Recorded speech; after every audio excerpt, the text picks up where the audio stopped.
Hello, everybody. Welcome to African Sports Guy, where we bring you all the things that are happening in the world of sports, but with an African twist, an African perspective. And once again, it's my brother from another mother, Fari. What's up?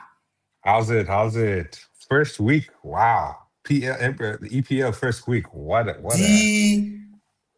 Pressing. for others, Frank. My guy, you're an oracle, bro. Ah, man, it's so bad.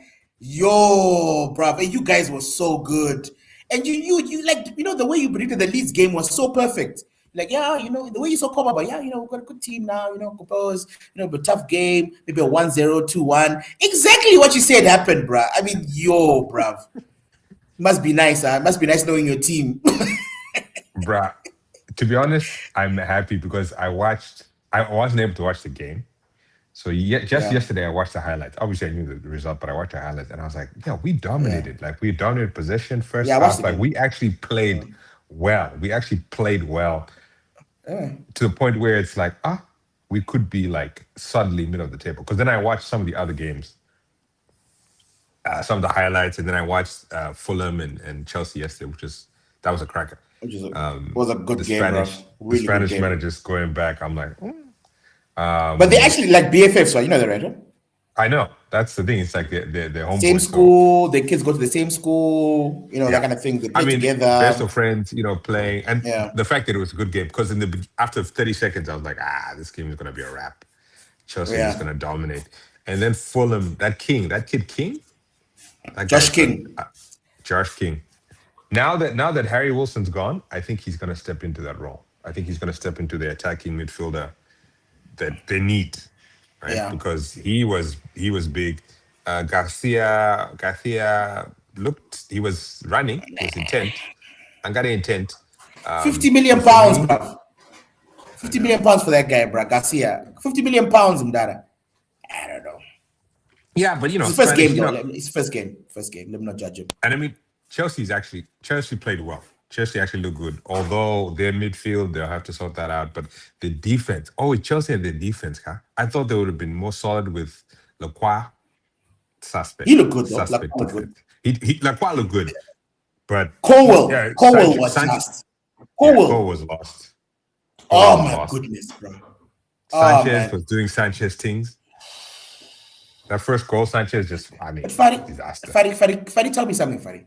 You and me, right? We're not paid millions to analyze football. We're not. Maybe we should, but we're not. Right? But if we could see this coming the whole summer, Fadi, what did I tell you the whole summer? Sanchez is a liability.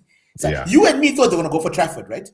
And you saw Trafford again with Leeds, right? Yeah, a few corners a little bit, but other dominant performance, right? Good saves, solid performance, right? You can see what a proper goalkeeper. Yeah. And then you've got Sanchez, madman, bro. Madman. Right. And they had no right to lose that game, but they almost lost it because of this dude. Yeah. I mean, Fadi? How is he still in a job? Here's the thing. He's Spanish, right? He's a Spaniard. Spanish coach. He might be Spanish, yeah. I think he's Spanish. He's Spanish speaking. He could be South American or Spanish. Yeah, but he's Latino. So he's got that in with the gaffer. But for me, I think I don't know who the number 2 is. He's Spanish. He's Spanish. So for me, I think but I mean, you can he's Spanish from. I'm sure he's from the island. I'm sure he's Latino, Spaniard, unless because he's got a bit of color in him. But anyway, let's not be colorist here. I think he has 5 or 6 games. If he keeps making some sus calls, I think Alonso pulls him. Dude, 5 or 6 games they could be the relegation battle if he keeps on playing the way he's playing. No, I think the thing is offensively they're stacked, so they're always going to. He's so bad. It's just that you're going to be up 3-0, and then you're going to be down. You're going to be defending. Fighting for the end. Like Cole Palmer, lights out, bro. Cole Palmer was looking like a danger. Rodgers was looking good. João Pedro, man, I was like, that first 15-20 minutes, I was like, guys, if these three and they could have scored more. They could have scored more. They could have scored more, right? Just to give you that list of goalkeepers, they've got Gabriel Slonina. He's from the US. Gabriel Slonina from the US. They've got Teddy Shaman Low, he's English, and Mike Penders from Belgium. Okay. Why don't they better get ready? Why don't they better get their gloves ready? But they do play some. The number 2 probably is Jorgensen. Philip Jorgensen is the number 2. Yeah. But he's not very. For me, he's not very good either. He gets nervous a lot, but he's still better than Sanchez. I mean, Sanchez. I'm sorry, man. You have to have. There has to be a better keeper than Sanchez, bro. Come on, Fadi. Right? I mean, yeah, but here's the thing: if he takes you to the December transfer window, and you're in it and you're not terrible, right? Because what they're gonna do is they're gonna test these other guys in either the FA Cup or like there's something happening today. What's happening today? I think it's the FA Cup starting, right? The rounds of the FA Cup. The Carabao Cup, isn't it? Surely. The Carabao, yeah. So Carabao Cup's already started. By the way, there's one that's starting today. I know Leeds are playing. We're back at Nottingham Forest again today. Okay. I think it's FA Cup first round. It's Carabao. No, can't be. It's probably Carabao. It's Carabao Cup. They'll test these other guys out, give them a chance. You guys in the second round. Why are you guys in the second round?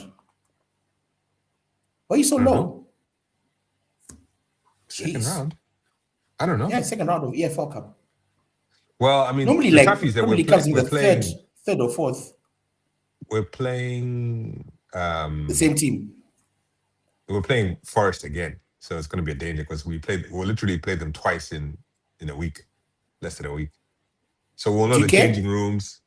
No, but it would be nice to bag another. It would be nice to keep going in the tournament, right? Yeah. And 2, it would be nice to beat them twice, Glasgow. Because here's the thing: they're gonna figure it out. They're gonna figure out how to do this, and once they do, it's gonna be a wrap. So do you think Falca's gonna play his strongest team? No. We're definitely gonna play. We're gonna play our backup defenders. Mecha's probably gonna start. You could see Tanaka playing in the field. Give me 2 seconds. I like Tanaka though. I really do like Tanaka. Tanaka is good, but he's not solid on the ball. He's a bit soft on the ball. It's kind of what Aronson was a few years back, where he gets pushed around too easily, too many times. I like, but that Chelsea. But that Chelsea team, bro.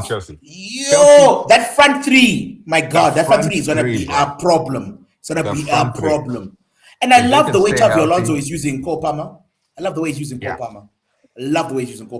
Because I always thought that putting Cole Palmer as a number 10 in midfield, it was always a huge mistake. Because he's not a midfielder. Like he's not like a central midfielder, right? Yeah, him on the right, them swapping positions all the time with Morgan Rogers to use both feet and stuff like that. I mean, it was just. And the thing, this is the first thing happening, right?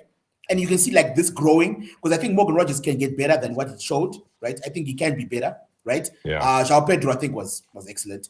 And then Cole Palmer, I think also he can get better, right? He can also those two. And imagine if those two they're trying to make a point. João Pedro and Cole Palmer are both we both left out of the World Cup. Cole Palmer, you can understand though. He was garbage last season. But João Pedro was amazing. I mean, when you see him, right, and then you see Igor Thiago's performance. Yeah. He missed the penalty. Yeah. Their team won. They dominated Tottenham, but come on, bro. He wasn't great in the game. I mean, easily. But I think it was, I don't know what Ancelotti was thinking, sending all the old guys in. But we should probably go further back to the thing, because I think I called the first game 3-0 Arsenal. You did. Easy work. You did. Easy work. Did. I said 4-1. You said 3-0. I mean, dude, I'm sorry. I think what I want to do, right, is I think we're going to do a special segment now, every single thing, and then I'm actually going to put money on your ones. But I'm sure you're not always right, but you're right often enough, I think, to make me a millionaire, bro. I think I could be very rich. After the result, I was like, if I put that just $5, I would have been making cash. Imagine 3-0, bro. Right, and then bro. Anyway, so Arsenal Coventry. Okay, let's start in the beginning. Arsenal Coventry. What were your thoughts there? Arsenal. Can anyone stop Chelsea? Can anyone stop Arsenal, bro? winning the league. Here's the thing: Arsenal's hot early. They will cool down. They're Right always out now, early, they're on. though, right? Yeah, they look great. Um, they. I mean, Moraes didn't even get out there. I think he's injured, but like he's still a threat, like off the bench. I mean, they're just so stacked. They're stacked all over the damn park. Like there's no and Coventry. I mean, they tried, right? But like they were just outplayed. You know what I mean? Yeah, Um, yeah. they're I'm not gonna outplayed to judge the Coventry. get. Yeah, and I said this. I said this last time we spoke. Is like you can't really judge first game. This is exactly what happened to Leeds last season. I think our first game Yeah, was Arsenal. We got whooped. You know what I yeah. mean? And then we found our stride. No. We played Coventry, Arsenal last season. That was the oh, first you game. first. We were like And first we three games. lost. I think we played But we Arsenal. should have We lost. we should have beaten them. We should have beaten them. That's such a travesty. Referee. But anyway, I mean, there are I other ways think to talk about. But Arsenal look good. Coventry, it's too early to tell. I think give them yeah, two to more learn. games against other Yeah. opponents. I mean, you're playing the best team in the league right now, so it's like it's so unfair. At away, Yeah. and also not only the best team, the team that literally counters how you play the most. Yeah. Right? And so like Arsenal literally are like they're built to destroy the Man Cities, the Coventries, the Brightons. Yeah. They built to destroy those like free flowing type teams that like to play the free flowing type football. That's what they're Yeah. built to destroy, right? And so they first of all they will stop you from doing anything. And then if you then make a mistake, my goodness, and then you're behind. And then when that happens, you open up, and then Yeah. Odegaard and Lewis Skelly and all these guys can now open up and just destroy you. Like Odegaard in the second half was a virtuoso. Like that was Yeah. a virtuoso performance. He's dirty. Like, He's dirty, man. He's playing. oh playing my great. goodness, that performance was amazing second half. But the guy that I am so dude, I think I got a man crush on this dude, bro. Like Lewis Skelly. Oh, I was gonna ask you. So love what he brings. Have they given up this idea of? They're not of selling giving him. away? That was just nonsense. They're not gonna sell that guy. It's nonsense. Is he It's nonsense. midfield? Where does he play now? No. He plays in the same position as Zubamendi does. He's a number 6, right? And he also plays as left back. So he can play left back, and he also plays. But for he was originally a left back. That's what he was. That was his position, right? But of course they've got Incapia and they've got Calafiore, and both are amazing. Like both. Yeah. Like I don't know how to choose between Calafiore and Incapia. I just don't. They're both very, very, very good, right? Both of them. And so he's not gonna get in there on the left back position because those two are both tall, so they're good in corners and set pieces. They both like to go forward. They both got a good shindigi on them. Like they can shoot, they can create chances, they can overlap. I mean, and defensively, they're super sound because they're also kind of like central defenders who become left. So, so they are solid defensively, very, very good one-on-one. And they're quick, so they don't get overrun by other wingers, right? So he's not going to get in there. But I think he's better than Zubamendi. He's better than Zubamendi. Right now, it's well, he's better than Zubamendi. Yeah, I mean, I think he has a case. He owns that position. I think right now it's his to give up. Now you'll see if Zubamendi plays well. Because here's the thing: every like Carabao, FA Cup, like because they have so much football, and they want to they're win going to everything. they're going to have to pick and choose. Who like is Zubamendi the European guy? Is it they each have a half? You know what I mean? Like because as stacked as they are. And this is what I'm saying. This is early days, right? First game of the season, no European games, no FA Cup, whatever. They're gonna cruise at this level. The depth is great for them, but I think long term, they're gonna get stretched because they're trying to compete in every tournament to literally win everything. They want to win every tournament they're gonna be in, but that's gonna strain your squad. So I see them dominating the EPL, but I think just like last season, we were saying they kind of had to choose between Europe and like the league, and they made a good point. They nearly beat. I don't think they nearly beat PSG, but they could have won that game, right? So yeah, Arsenal is Arsenal. No one is surprised. That's the least surprising result of the weekend was Arsenal dominating Coventry. Yeah, look. I think that you're right, but I think they were far away from PSG. I think they were lucky to even go to penalties in that game. For being honest. In fairness, Now PSG have Ferran Torres, right? Ferran Torres. Don't be like that, bro. Don't be like that. You're teasing, bro. Don't be like that, bro. Come on, bro. Okay, so we move on to So what? So okay, fine. So final verdict right now as we stand, Arsenal by far the better team, the best team in the league right now, right? Yeah. Is there anyone who can come close to them? No team is organized both in the attack and the defense. Chelsea looked amazing in the front three. Like going forward offensively, Chelsea looked a danger, but they cannot. The defense is a mess. The goalkeeper, the defense. So it's like they're not. There's no balance on their team. That goalkeeper, bro. That goalkeeper. So okay, cool. So moving on to the next match, that was Hull versus Manchester United. Take the floor, Baba. Take the floor. Oh my gosh. What can be said about this? We talked about this I mean, literally, we talked about tactics, right? And you were trying to defend your boy. You're like Simba. You're like Fadi. We've heard it. No, let's be fair. Let's be fair. I didn't defend him. I said I don't want to look at it. I'm going in with blinders. I said I want to be trying to be positive. I didn't say that he was going to be. I didn't defend him. Okay. But so the first game against Hull, I know it's Hull. I know it's Yorkshire. I know it's a big team for them. Hull is very close to Man United, by the way. They're quite close. It's Leeds. That's all. Yeah, that's all Yorkshire. Yeah, it's Yorkshire, quite close. Northwest. It's quite close. It's quite close. Yeah. I was getting all these messages from these Yorkshire fans. Excited. You know what's bad about this match? What's pretty bad about this match? And someone else said this, by the way. It's not like I'm the officer, but it was. And I thought about it. I thought this guy was right about it, right? Because they didn't have to play that well to beat us. That's what's depressing about it. It's not like remember like when Leeds beat us, right? They played us off the park. Yeah, like we won. They ran the game. They were amazing, right? And red card or not, we didn't come close. Or even Arsenal Coventry, right?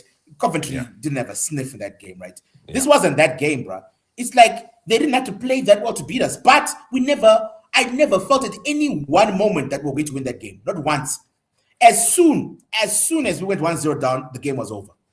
Right, it was over, right? And I don't. Here's the thing, right? Which I I think we'll do it at the end of the show because we do media watch, right? At the end of what the press is not talking about. But and I'm gonna go more in depth with it. Like, why didn't anybody ask Michael Carrick why are you unable to defeat a back three tactically? Like, why are you Leeds? We lose. We don't look that good. AC Milan, we lost. Every time we go against a back three, we struggle. Crystal Palace, we should have lost that game last season, but we won by the skin of our teeth, right? Every time anybody plays a back three, and by the way, did you hear what the coach said after the match? The Hull coach, he said, and I quote: "I watched 3 games on TV and then one live. We knew exactly how to beat Manchester United." So I'm not gonna say anything more, but we knew exactly. When has anyone ever said that about Daniel Farker? Like we saw this game, we knew how to defeat this manager. Or about Klopp, or about any manager, Maresca, Xabi Alonso, any of these guys, that a guy can sit up in the press conference with confidence and say, yeah, we knew how to beat this team. By the way, he's not the only one. He's not the only one. I remember a couple of years ago, when Ten Hag was the manager, someone said exactly the same thing. That we said, but he said, look, it was Postecoglou, like Postecoglou. Right? Yeah, he said this team doesn't run back and defend. So we knew that we're gonna have the advantage because they don't run back, they don't chase back, right? Maybe not Postecoglou, but it was one of the managers. He said, look, we know this team doesn't work hard, doesn't run back, so we knew that we had an advantage here. Isn't that embarrassing, Farisai? Isn't that like to the depth of my soul? It embarrasses me when a manager can say that, we knew how to beat this team. There's no problem. This is what I got more to say about this. The first thing I'll listen to. I know you do. I'll give it because I figured this is going to be your segment because your boys let you down. But let me just 2 cents. You have said this explicitly last season when they were appointing Carrick, and you were saying he needs to have a tactical guy as his number 2. He needs to have, like you called this early on when they were talking about it. You're like, he needs to have. I don't forget the name, but there was someone who you had. Carlos Queiroz. Yeah, Carlos Queiroz. And the one thing that footballers are realizing now, right? Or fans, smart fans are realizing now. What makes a difference is tactics.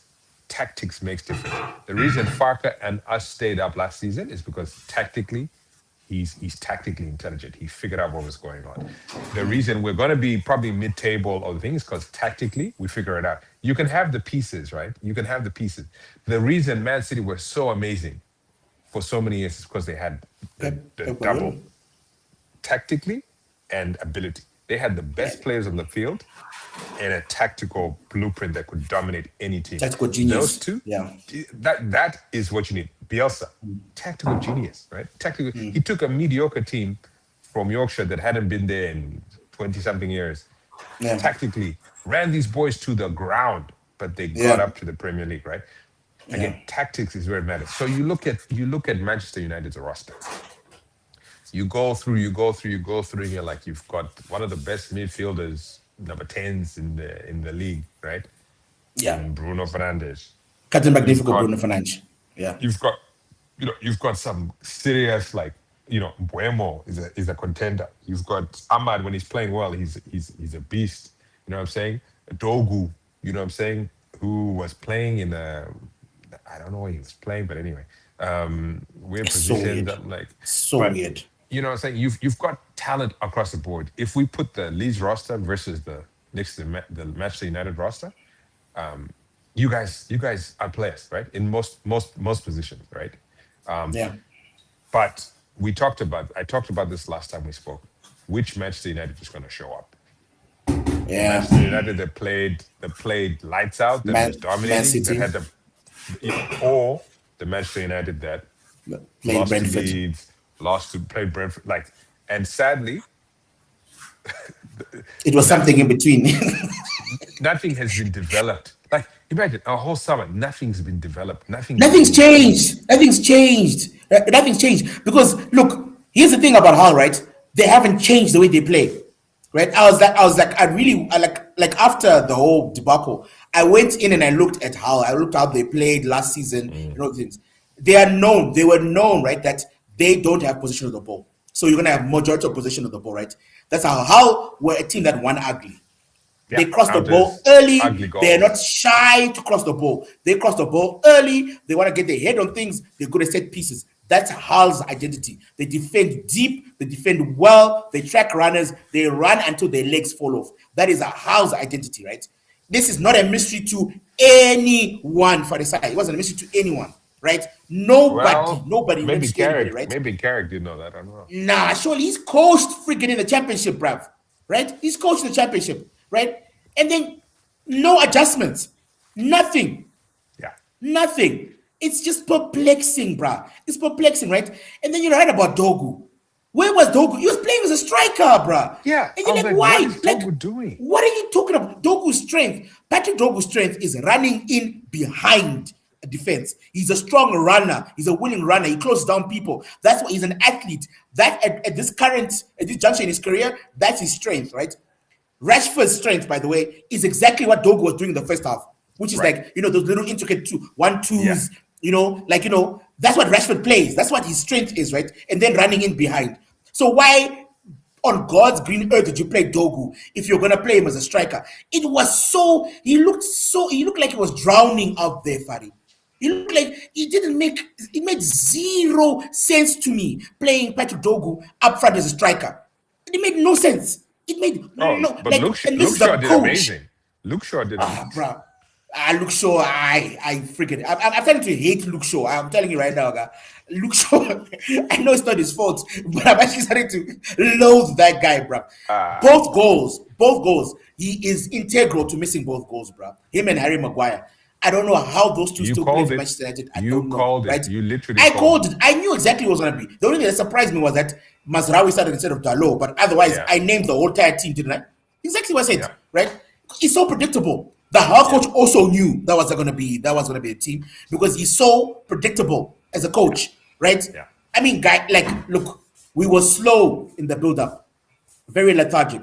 The only time we looked good was, again, in transition. We looked very good in transition. The very few times Hull allowed us to be able to do anything in transition because they defended very, very deep. We don't know how to beat a team if the team floods the middle of the pitch, which Hull did very, very good. They were like, fine. We put in 18, 20-something crosses, right? Right? And what? We're playing Cunha up front, who's not very good in the air. Fari, tell me, bruh. What's Joshua Zirkzee doing on the bench? I know. At least he's tall. At least he can get at least he can do something on terms of that, on terms of those strike courses that we put in, right? Number two, he's very good in tight spaces. That's literally his strength, Fari. So you're playing a deep lying defense. You know that they're not going to be giving you space in behind them, and you play Patrick Dogu. And not only do you play Patrick Dogu, you play him in the middle. I know. Fari, it just doesn't make sense to me. Bruno Fernandes is playing as a striker instead of a midfielder. You're like, what's going on? I'm seeing Cunha in midfield the whole game. Like, what's Cunha doing so deep all the time? And you're like, where is Bruno? You see, Bruno's on the shoulder of the last defender. I'm like, why? Why? Right? And then when you have to make subs, you bring in Sheshko hasn't played 1 minute of preseason. Not 1 second, not 1 minute of preseason. Right? You know, Jesse should have come on. We've got another guy called Chido Obi, guy. He could have been there. Sexy is not fit, and you saw he looked so unfit. He had zero impact because he hasn't played, Fari. He hasn't played 1 minute of preseason, not 1 second, not as a sub, not on the bench even. Not even on the bench, Fari. And you put him ahead of Zexi, who was our best player in preseason. Carrick is Fari. He's living on a prayer. There was just hope. That's what I'm saying. Like, just like, I'm hoping. I'm just, please, Lord, can I get, you know, like, that's a coach of Man United. I mean, like. Here's what I'll say, Simba. In the next 2 to 3 games, when's the transfer deadline? It doesn't matter. To be honest, it doesn't matter when you guys get in. It really doesn't matter. I mean, you guys getting Baleba, but like really, the issue is tactical. We know that. The issue is tactical. So, in the next 2 to 3 games, if Carrick doesn't, if Manchester United don't show an improvement, yes, they could beat a crappy team, whatever, or maybe they couldn't. I don't know. But they will. I mean, I'm sure we'll beat Ipswich on the weekend. I'm sure of it. You could probably beat Tottenham at this point, but we'll get to that. Ipswich at home. We're playing Ipswich at home. I'm sure we'll beat them. Yeah. Usually, yes. But if they don't show an improvement in the next 2 to 3 games, right? Then you remember you asked me who do you think is the first manager to get? No. Not Kieran McKenna, bro. Not Kieran McKenna, bruv. Not Kieran McKenna, bruv. In the next the first 5 games, literally, Carrick's job is on the line. If they come out of that like lose 3, win 2, Carrick is going. I've said it early. I know. And I'm a Leeds fan, so you guys don't have to like me. I don't know who's coming in, but what I'm saying is, if because your board, right? The people, the whatever, they make these kind of frivolous decisions all the time. So if you come in and it's like 3-2, 4 losses, 2 wins, 4 losses, 2 draws, whatever, I'm telling you, the first who's gonna go out, Carrick. And to be honest, it's probably the best thing for your club. Yeah, it's the best thing if it's probably we then the go best get a thing for proper the coach. Dogus. Yeah, someone who actually knows how to use people in the right position, who isn't afraid to put Harry Maguire on the bench, who isn't afraid to keep Shaw for the Carabao Cup, you know, who isn't afraid to play people in the right. You know what I'm saying? Like, you need someone who's going to tactically be like, because basically it felt like an experiment. They were like, we're going to beat Hull, let's experiment, let's see what's happening. Then they get a bama on the head, and it's like, oh, what do we do? And the sad part is that he still has no idea what to do. Instead of going back to like, let's go back to what works for us. What? You don't know. And now you're shell shocked. That's him, shell shocked all the time. He's always shell shocked. And I saw the interview afterwards. Fari, you know, like you're an oracle. You literally said the words. He didn't know what to do. Right? He didn't change anything tactically. Like, I was watching Chelsea versus Fulham yesterday. You could see these are proper managers know what they're doing. Fulham changed tactically. They changed. Yeah. They changed things. Second they half. brought up players, different formation. They did different things, right? Yeah. And they presented some problems for Chelsea. And then when Isokuti, his team was under his trouble, he brought in Eshtaval, he brought in different players. He did something different. They changed formation. They did things that were different. He stacked midfield. He brought on, he did things that were different. We didn't do anything, Fari. We just changed players like for like, and whatever. It made for me, it's just a depressing thing. But look, here's my fear, and this is my prediction, right? And I think I'm going to be right in this. I think Carrick will do well enough for him not to get fired, right? I don't think so. Because I think he will. But anyway, look. I'm going to start the second. Captain Fernandes is going to come in. You guys are going to step up and make him look decent. He looked poor. He looked poor yesterday, right? Look, that Brentford didn't play what Yuri Tillman's had an awful game. But Yuri Tillman does have that in his locker, right? You can have some bad games and have some really good games. Yeah. Some games where he looks like he's absolutely world class, and some games where he looks really spare, right? And I think you need to be able to identify those games and then take him off very, very simple, very, very quickly. But of course, he only made a sub in the Jonah was the 17th minute. We can't make the first sub. 66 or something minute when he made the first sub, right? So, it's like, it doesn't make sense, right? So for me, it's one of those things where, Baleba would change some things. It looks like now we're really like absolutely going for a left back, right? Well, now it seems like we're going to get a Balde from Barcelona. Barcelona said yes, but I think they're going to absolutely skint us on the price. They're going to really go for it on the price. There's another left back I'm sure we're being linked with, but I'm not sure who it is. So where's Doku going to go? I thought Doku was the left back. That's what I think. But for some reason, Carrick doesn't want to play him at left back. For some reason. He thinks it's going to be the next Gareth Bale or something. For me, it makes zero sense. I would play Patrick Dogu at left. Because you got Marcus Rashford, right? Rashford, you got Cunha, you got all these people that can play on that side. It makes zero sense. It makes zero sense for me. But anyway, that's the way. Don't mess up the young man's career, guys. They're going to destroy the young man's career. They're going to destroy the young man's career. For years. They're going to for him to get back to a team that, he's going to have to be loaned out and he's going to dominate as a wing back. And it's going to be like, guys, this is his thing the whole time. Yeah. You said you're going to start something? What are you going to start? I'm going to start like a sack watch, like a sack list. A sack list, right? So, and I'm going to I'm calling right it now. If, so for you got Carrick at the top of the list. If Manchester United lose to Ipswich at home, right?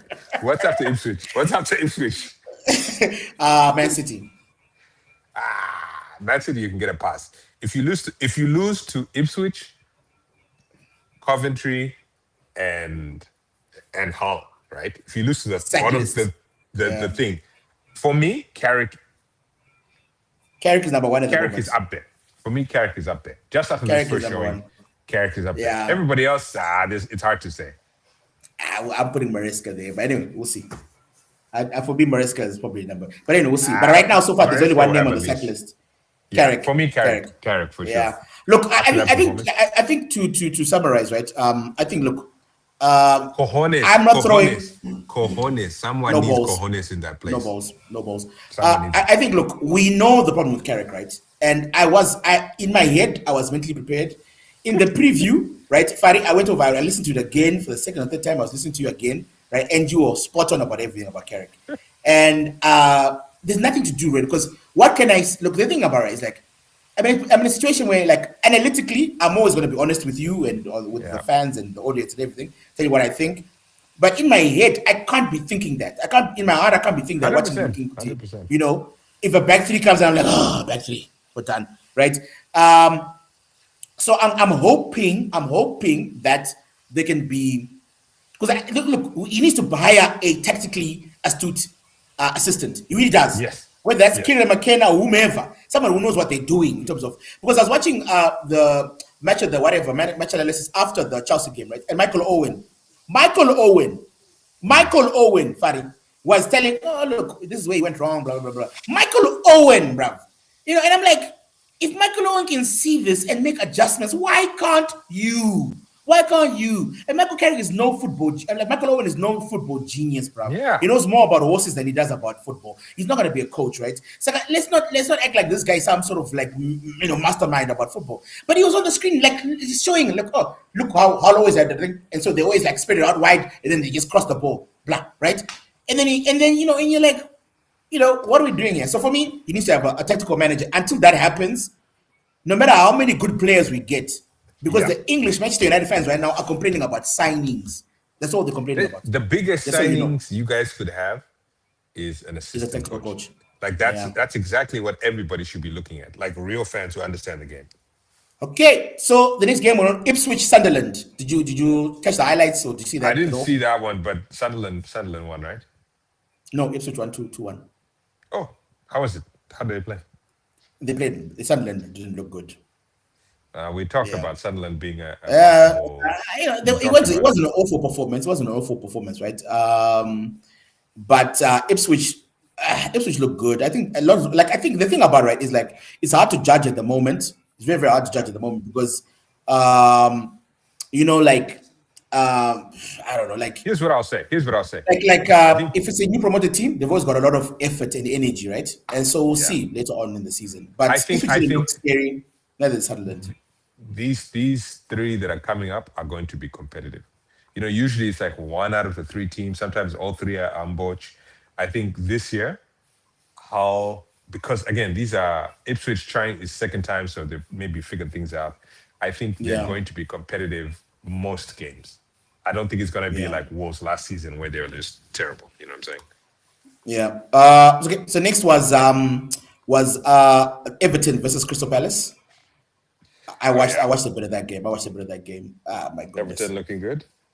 Everton, Everton looking like Everton looks. They look like they're going to take a step up. Yeah. They missed a couple of chances. They should have won the game by more, right? Yeah. Crystal Palace.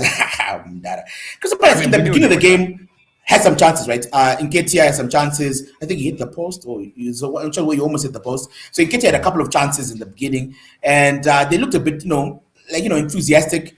And then actually Everton scored against the run of play, but then from that first goal, one-way traffic, Everton looked very good. Crystal Palace huffed and puffed here and there.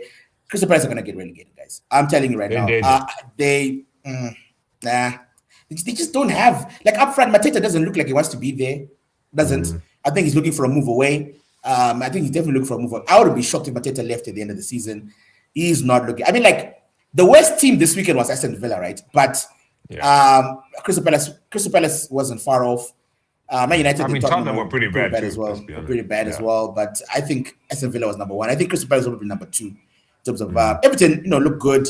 As I said before, I think Everton, Leeds, and Brentford are going to be the next teams up, right? I think they're going to be good.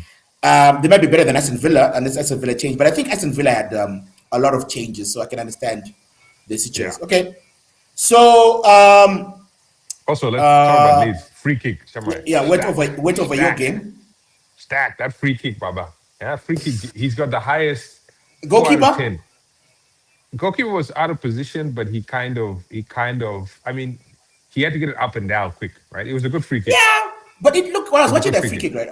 When I watched it live, I was like, I was up and down. Yeah. But when I watched it a replay, right, he kind of looked like everybody knew where the ball was gonna go. So why did he give it so much space? Why did the goalkeeper give it so much space? I think the keeper thought he'd be able to get there fast enough. I think the ball. This is the thing about Stark, right? Stark is a shindig, and the thing is, you think, all right, I'm covered there, because ultimately, when you're a keeper, you're like, okay, how much time do I need to? Where am I worried about? I'm more worried about this way. It's more worried about left because, like, I know I can come back right in time to block a shot, right? So in his mind, he's like, I'm gonna have time to come back right, because he needs to go up and over the wall, so it's gonna give me time to move. It came up and down so fast. It's like a knuckleball. You know what I'm saying? Just goes shoop, shoop, that by the time he made his move, it was already past him. So that's him.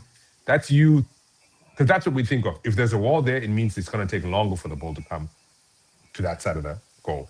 So I have time to get across. Ipapo, he should have saved it, right? In essence, like, if you put the hand to answer that whole thing, if you put your hand to the ball, you should have saved it, right? If you touch your glove, you should have saved it. That being said, the ball was just moving too fast for him to do. And it was but here's the thing. I think his positioning was wrong in the first place. Positioning was wrong. Stark took advantage of that. Put it in the bottom corner. Great free kick. Yeah. And to be fair, Leeds deserve to win. Right? Yeah. I think we would have been disappointed big time. Draw would have been very disappointed. It would have been disappointed. But, in fairness, it's like that's Nottingham Forest at this level are our competition. Maybe we'll get a few more signings and we can really start competing with, like, honestly saying we could be above Aston Villa, those kinds of things, but we'll see. Yeah. Look, you guys are solid, man. Solid performance. Yeah. It's a continuation of what I saw in preseason. You guys look just like a solid Premier League team, Premier League team, right? We're like what Brentford was under, what's his name? Yeah. Thomas Frank. Yeah. Okay, talking about Brentford Spurs. You know how happy I was in this game, Fari. Brentford Spurs. Because when I watched me and Jonathan were like, dude, it's gonna be all about Man United this weekend, bro. All the highlights, everything, right? And then when Tottenham came to the rescue, bro, I was like, thank God, bro, because at least now we can share the misery, bro. Because no misery loves company. Spurs were awful. Oh man, they just went back to last season. Spurs, bro, being bullied in the middle of the park, being outrun by the opposition, looking absolutely gomeless and clueless, looking like they can't score a goal. Matthias Tel looking excellent. All the players that we were on the bench or weren't playing, maybe they're not fit enough because, like, who started it? Was like, he said some English dude. I'm forgetting what the guy's name is, right? That just missed chance after chance. Really wasn't that great. Matthias Tel looked like, like do something. Richarlison didn't look that good at all. Tonali, I think, was outnumbered in midfield. And remember, guys, I should be an oracle, right? Remember what I said about the about Sangare. Remember on Friday what I said about Sangare. And cometh the hour, cometh the man. I mean, what a signing. He attacked dominance in midfield. I mean, he bullied that midfield, right? Because that midfield was Gallagher, Tonali, and Bergville. Bruh. Maybe they need the Matheus Fernandes. Maybe it was Matheus Fernandes. I think was on the bench, right? He came on at halftime, but I think it was already too late. I mean, they were already dominating, right? And then the Moore guy, what's him? Michael Moore or something. He was not good. I don't know how he was up front, bro. Maybe James Madison is not fit yet. I don't know, man. And then that defense was just bullied, bro. They're just being bullied. The biggest issue that they have is the defense. Now they thought they get Van Hecke, so that's going to solidify it. It's something about their tactically, their defense last season, just a mess. Van Hecke comes in there, same. Now, do I think they're going to improve and get better? Yes. And that's the difference between, for me, Tottenham and Manchester United.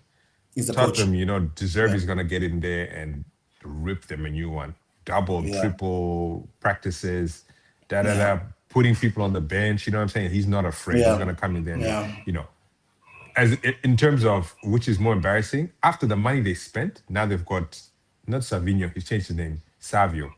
Now they've it's not Savio. And Mamouche. Savio. And Mamouche. I don't know. Did they get Mamouche? Yeah, they got Mamouche. I know they got Savio. They signed. They signed Mamouche on a initial loan, right? But the obligation to pay £50 million for Mamouche next year. So I mean, again, corruption. By the way, corruption. Just to let you know. It's corruption because they don't want to pay Frankfurt any money, right? So they're undervaluing Mamouche at £50 million, right? Yeah. When he really should be higher than what is Savio now? Savio. Savio now. Yeah. Look, if they're playing that English guy, Savio is much better than him on the left. And then I think Mamouche is much better than Richarlison. So I think that Mamouche will improve them in terms of. But at Man City, what's his name? Who's the Man City defender? He comes on ESPN a lot. The black dude who comes on ESPN. Oh yeah. I know what you're talking about. What's his name? I know. No, not Michael Richards. No. He's a funny guy. He's always laughing. Yeah. That guy, right? Micah something. Micah. Not Lescott. Not Michael Richards. Not Michael Richards.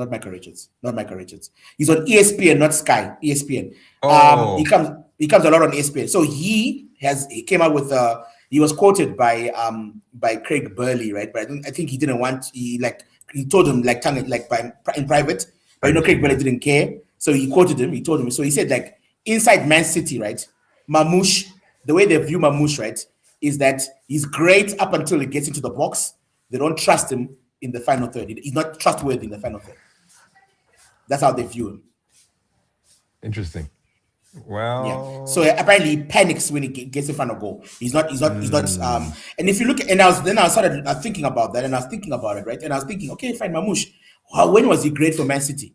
Always the shindig is from outside the box. Yeah, that's true. Now I'm thinking about it. Most of his shindig is from outside the box. Outside the box, right? So I don't know if that improves them in terms of their goal scoring ability, because Tottenham 100% need a striker. 100% need a striker. So I don't think Mamouche is your striker. To me, Mamouche is more of like a wing, like a attacking midfielder position, right? Like edge of the box, right? Kind of like, Foden-esque, but still key like that. But he's like an African Cole Palmer. He's like an African Cole Palmer. Yeah, he's like a budget of Cole Palmer. That's what that's how I view the whole African Cole Palmer. Tottenham, right? It's tough. Tottenham, but Brentford, they will get better. But Brentford, bruv. It looks good. And again, this is first game of the season. They look good, but they look good, man. They look I dominant, think bro. of the teams that look good this opening day, Arsenal are the ones who are going to maintain long term. Brentford Yeah. are still going to be good. I just don't think they're going to be as dominant. They could be. It's so They're hard not to gonna tell, be but top four. They're gonna be top four, but they're no, gonna be there but thereabouts. they'll be top 6. They'll be trying to get into Europe for sure. But then Brentford. again, look, Brentford have always been amazing at home, right? Always been amazing at Yeah, home. It's a way that yeah, they're a bit, a bit tricky. yeah. So Man City, Bournemouth. Did you watch that game?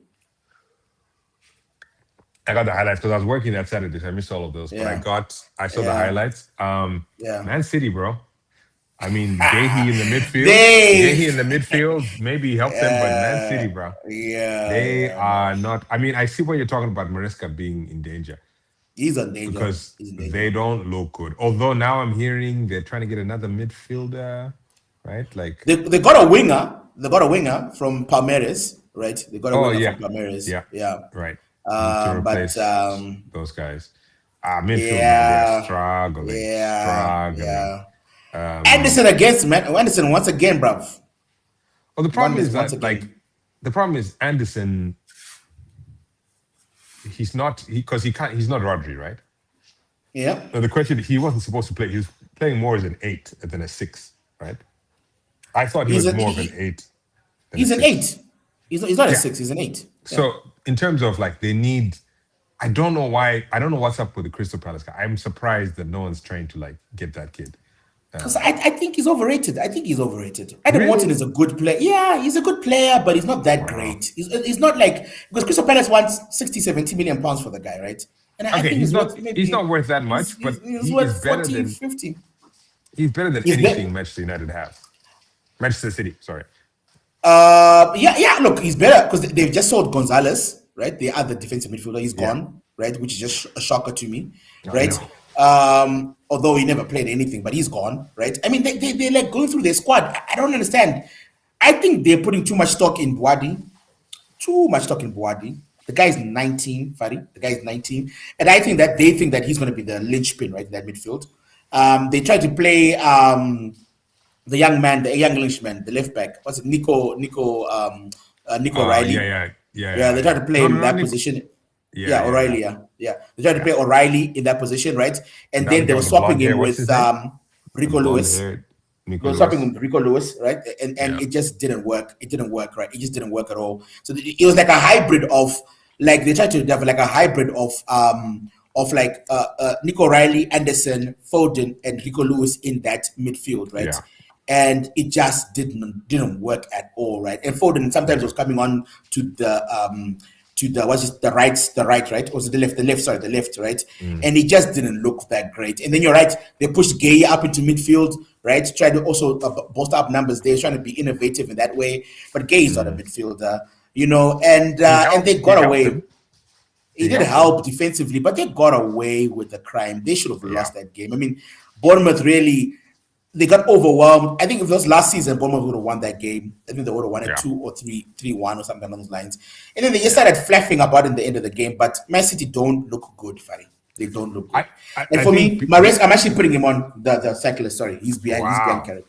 Yeah, he's on the I cyclist. think here's the thing. They are going to be spending a lot of money before the end of the transfer Do you think money helps? window. Because if you don't have that defensive midfielder, what are they gonna do? I think they're gonna spend a lot of Buhadi, and then they're gonna get Yeah. another guy. They're gonna get 2 guys, right? One cheap, one discount, one Okay. expensive, Okay. and the kid will be the main guy. This other guy, maybe someone older, whatever, you know what I mean. But they're gonna try and get somebody to stabilize the middle of the park. Yeah. Doesn't Because look if good. you do that, it sounds easy. But if you do that, if they have a stable number 6, right? If they have just then everything else around it can grow from there. But they don't look good. They don't look like a threat this season. Right now, game No. 1, no, No. And they also, don't but I look have like to a say, threat. like, when Turkey came on, he looked pretty good. I think Turkey was like a bright spark. So I think that he might be the solution to that The number thing is, 10 Cherky position. doesn't play the whole Right? game though. Cherky's not a whole Yeah, game yeah, player. yeah, yeah. He came on, he made a difference when Turkey came on. I think he made a Yeah, difference.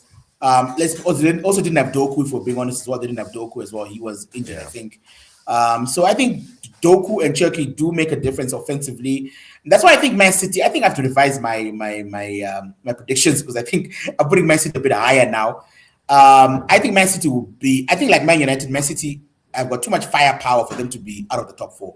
I think they'll be there or thereabouts. But I think that if you want to beat Man City, you'll be able to beat them.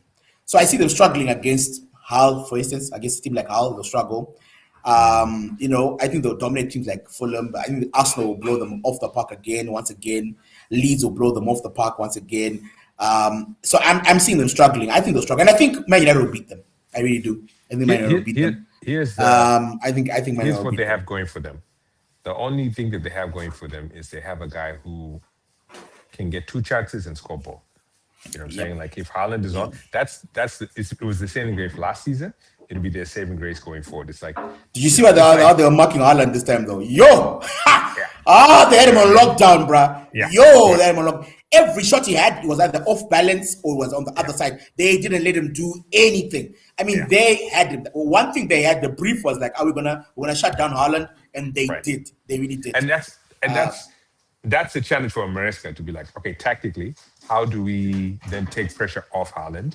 Who else gets the ball to start spreading the defense because they can't, you know what I'm saying? Like that's when your tactical nous comes into play. And we'll see. Maresca's proven as a championship winning coach. You know, he did well with Chelsea. They were on a storm before he got fired. You know what I'm saying? Like he's a good coach, and I think they'll be fine. Now, in terms of top 4, probably still. But right now, the teams to really beat, I'd say Arsenal, obviously. If Chelsea figure out their defense, and maybe their goalkeeper, but their defense in particular, Chelsea they're gonna destroy teams. Like if you're defensively weak, Chelsea are gonna hurt you. They're gonna hurt you. I can see Man United going through all sorts of problems. Oh my God! Every team is gonna. It's gonna be a horror show. It's gonna be a horror show, bruv. I'm not looking forward to playing Chelsea. I won't lie to you. Yeah. Okay, now to the fun game. I wasn't even starting. Yeah, it was crazy. He wasn't even starting, and he didn't look that good when he came on to the field. No. But he's a young guy. It's a new formation. So now, Aston Villa. He's going on my sack list as well. Unai Emery already, but not sack. Quit. He's gonna quit because did you see him after? Did you see the interview afterwards when they asked him about Ollie Watkins? It was so embarrassing. Oh yeah. You know, they ask him, he's like, ask him. I can't say. I can't ask him. You know, the guy's like, so he said that he quit on the team. No, I can only say silent. I can only be silent. You can see it was so awkward. His English is not that great, and you can see that it was so awkward. And you can see like he's like, dude, you sold all my players, bro. You sold all my players. So I can see him walking away, a la Eddie Howe. I really can. So he's going on my. He's going on my. I don't know what you would say sack list, but maybe quit list. Oh, just different manager list. But I agree. I think he's definitely the Eddie Howe vein of like I get you to Europe, right? I get you to this place. We finish, and then what? How do you reward me? You sell all my players. You sell all my guys. So now you want what? And I would feel for that guy. I would have minded him at Manchester United. No, he'd be levels up from who you currently are. So the only thing about him is he doesn't particularly play attractive. Like his teams can be attractive football wise, but he's more of an organizer rather than so I don't know. I think that's why he struggled at Arsenal. I think it was the English. I think it was just because of the English. But I also think because he's not a guy who's going to be like, guys, we want to be going for it, hurrah, that kind of thing. He's more of like, he's a tactical coach. So he's more concerned with what's happening with the opposition. And I think at a big club, you really can't roll like that, right? Because the big players are like, why should we care Manchester United needs that. Manchester United need. Yes, right now they need that. So I would remind him. I would take him over Carrick, of course, any day of the week. I mean, we'd be so lucky. But I think that if some of these managers, like i.e. De Zerbi, i.e. Carrick, i.e. Maresca even, right? If they are under pressure, right, early on in the season, I can see someone whispering in Unai Emery's ear and saying, look, come, can you come through, right? because Tottenham, Man City, Man United, they might say, look, come through, bruv, come through, because because certainly Man United is bad, but it's not as bad as Aston Villa. I mean, Aston Villa, bruv, they sold everybody. Yeah, dude, they were playing Buendia as the number 9, bruv. I know. Buendia, how like out of fashion? Buendia is like a player from 5 years ago, bruh. He had a great season last season, but the problem is it's. I mean, you're so right. You lose your best defender, right? You lose your best offensive threat, right? To replace him with what? You're not replacing these people. You're not getting people in there that are bringing value to the squad. Yeah, I think you're right. I agree that he's already disgruntled, right? He's got an aging Ollie Watkins who's refusing to play. Who's, he's probably gonna go to another team, but it's like Ollie Watkins is, to be honest, Leeds would take an Ollie Watkins. And number 2, if he's willing to sit on the bench, be basically a number 2 to. Seriously, that's the kind of player he's been. He doesn't start, right? You think you think you want to come and be number 2? No, I don't think he would want. But he's for 30. his career, that's what I'm saying. For his career, he's 30. But he's a broken 30. He's not a messy 30. You say like I'm in the World Cup, bruv. I don't know. I think he's looking for better. I know Fenerbahce were heavily linked with him, right? And I know Fenerbahce right now they're trying to out of the EPL, yes, I can see. Because in the EPL, he's a number 2, in my opinion. He's more like a number 2, not a. Let's look at all the teams. You think you're going to start for Fulham? The thing is, for Everton. No, because what's his name is playing well, man. Like what's his name? The black kid. Barry. Yeah. Barry and they all got Barry and what's the name the other guy? They like swap them. The two of them swap all the time. Beto and Barry, I think. Beto and Barry. He's better than Barry is really good. Beto is a bit iffy, but like I take Barry right now. Because Ollie Watkins hasn't shown it. Like Ollie Watkins. You take Barry over Ollie Watkins to start the majority of the games in the season. I take Barry. Really? Just because it's more trustworthy in terms of Watkins has scored 20 goals like a couple of times, right? Barry's never. Yeah, but when was the last time he scored more than 10? Last season ago. Ollie Watkins, how many goals? How many goals did Ollie Watkins score? I think he scored quite a lot of goals. He's always coming off the bench. For Aston Villa. Recently. Let's see. Morgan Rogers was dominating, so they kind of kept him on the bench. I mean, I don't know. Last season he made 37 appearances, right, in the Premier League, and he scored 16 goals. He scored 20 goals last season. Okay, all right. So maybe he scored that 21 goals and 5 assists, right, last year. Then maybe he just doesn't have the joie de vivre, the fashion. Maybe I don't know. Maybe I'm just a hater. He's a one-dimensional player. He's gonna go running behind your defense and he's gonna score, right? And he's not like super clinical, but he does score more than he misses, right? And so, if you want someone, if you want to stretch the defense and you want someone to run in behind, he's your man, right? He's your man. I don't know. I think he's better than Garcia. And I think he's better than Barry. To be honest, Garcia in Europe, in England, we haven't seen enough. Right. Yeah. We haven't seen enough of it. So like give him five games and then we can really get an assessment. He had energy. He was chasing the ball down. He was pressing £50 million. What a robbery. He was pressing a lot. Sorry. I'm sorry, man. Well, okay, what about Brighton? What are your thoughts on Brighton? Oh, Brighton. Beleba's gone. They've lost Van Hecke. Van Hecke's gone. Brighton is still a danger.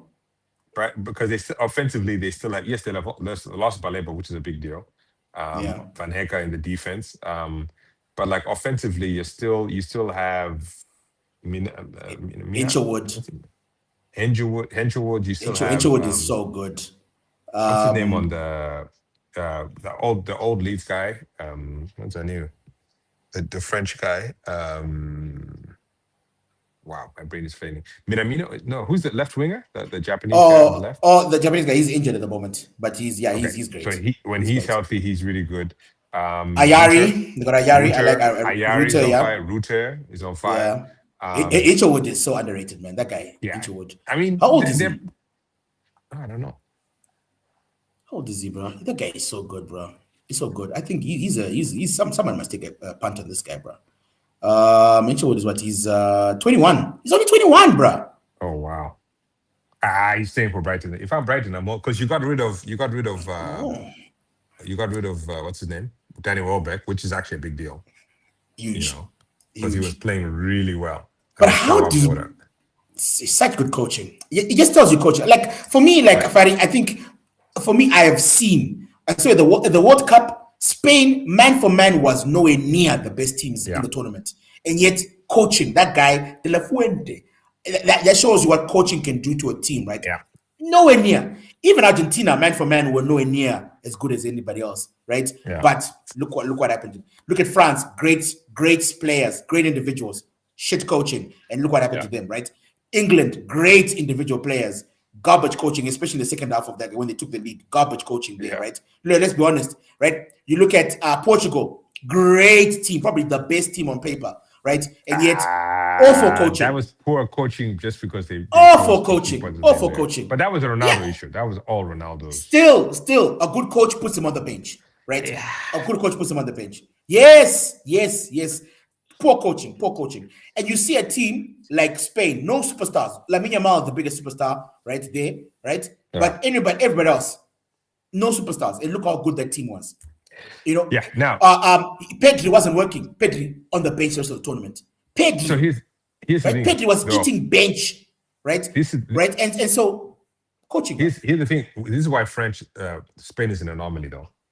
That coach, De La Fuente, has been with them for these same players from the junior league, right? Under 21s. Like he's been with the same players. He's literally coached these same players for Lamine Yamal was what, 19? He's been coaching him for 5-6 years. You know what I'm saying? Like he's been coaching all these young guys for 5-6 years. So talking about a manager's imprint on a team, that guy has had years. What stops One, other countries from two, doing the same thing? he's tactically brilliant. Nothing. And I think it'll happen later on, like they're going to try and develop, like follow this blueprint.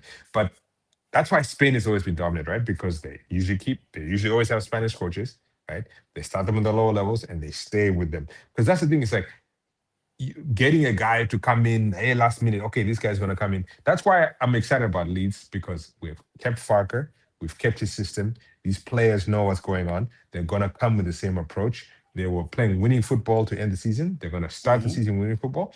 It's that's how you galvanize a team. That's how you play team football. That's why Marescas are struggling. That's why De Zerbis are struggling. That's why all these teams with the new guys are struggling. A lot of them is because you're trying to imprint a new system with players that still haven't got it. So obviously, that's why Arsenal look great, right? Because Arteta is gelled He's with been all there the for teams. 6 years now. Right. Almost, So, I don't know, I mean, 4 or 5 years. He's not been there for. So again, it's for like a while. Yeah. Of course they're gonna dominate because they know what he wants. They know how to train. They can play a game and be like, I can tell you what's wrong with what we did. Yeah. You know what I'm saying? Yeah. Carrick, he don't know what he's doing. So these No, players are but gonna be like, Coach, what Arteta are we is doing? also is tactically sound. Arteta does change tactics. 100%. He does change. He knows what he's doing, and I just think that Arteta, That's what why he Brighton. lacks, what he lacks was a bit of cojones. But I think now that he's won something, let's hope that he actually goes for it now, right? Because that Arsenal team could be great. It's his league to own. So that's It's why I his league think to lose, yeah. Brighton with a young manager who again has the fealty of the team. They'll be solid. They'll be up there. Yeah. Brighton. It's a really just well run, that organization, bro. That organization is so well run, right? So well run, and they deserve all the success they get because they don't spend a span of money, and they play. Although they always beat. Look, they are nemesis. They always beat us, but I can't deny where credit is due.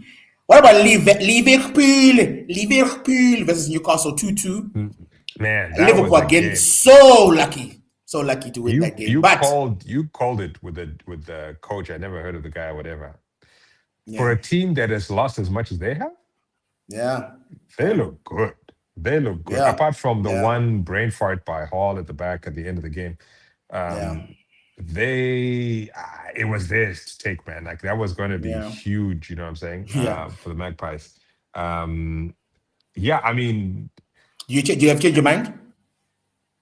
yeah, I had to text my Newcastle friend and be like, you know what?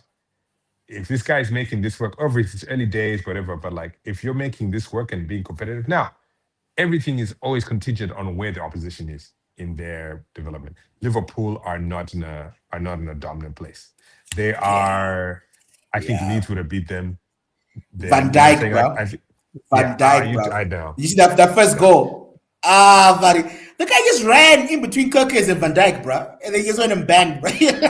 I mean, Kirkis, So talk about getting simple. destroyed with pace, man. Oh Ooh. man, bro. Just the Elanga guy just was ran, bro. Iowa, but Elanga knew, man. He knew it's like I got the Jets, bro, and he was like, Yeah, anybody come yeah. at me, man. Right now, Elanga is like, listen, man. I anybody come Newcastle at are me, I unlucky. got you. Newcastle are unlucky. Newcastle are So unlucky unlucky. that Barnes and Ilanga are not really skilled enough. They're not really good Yeah, enough, right, at yeah. this level. Because Visa, man of the match, Visa. I'm sorry, I take back my. I thought Visa was amazing. Peter's I thought it was dominant. Yeah, he amazing, played really right? well.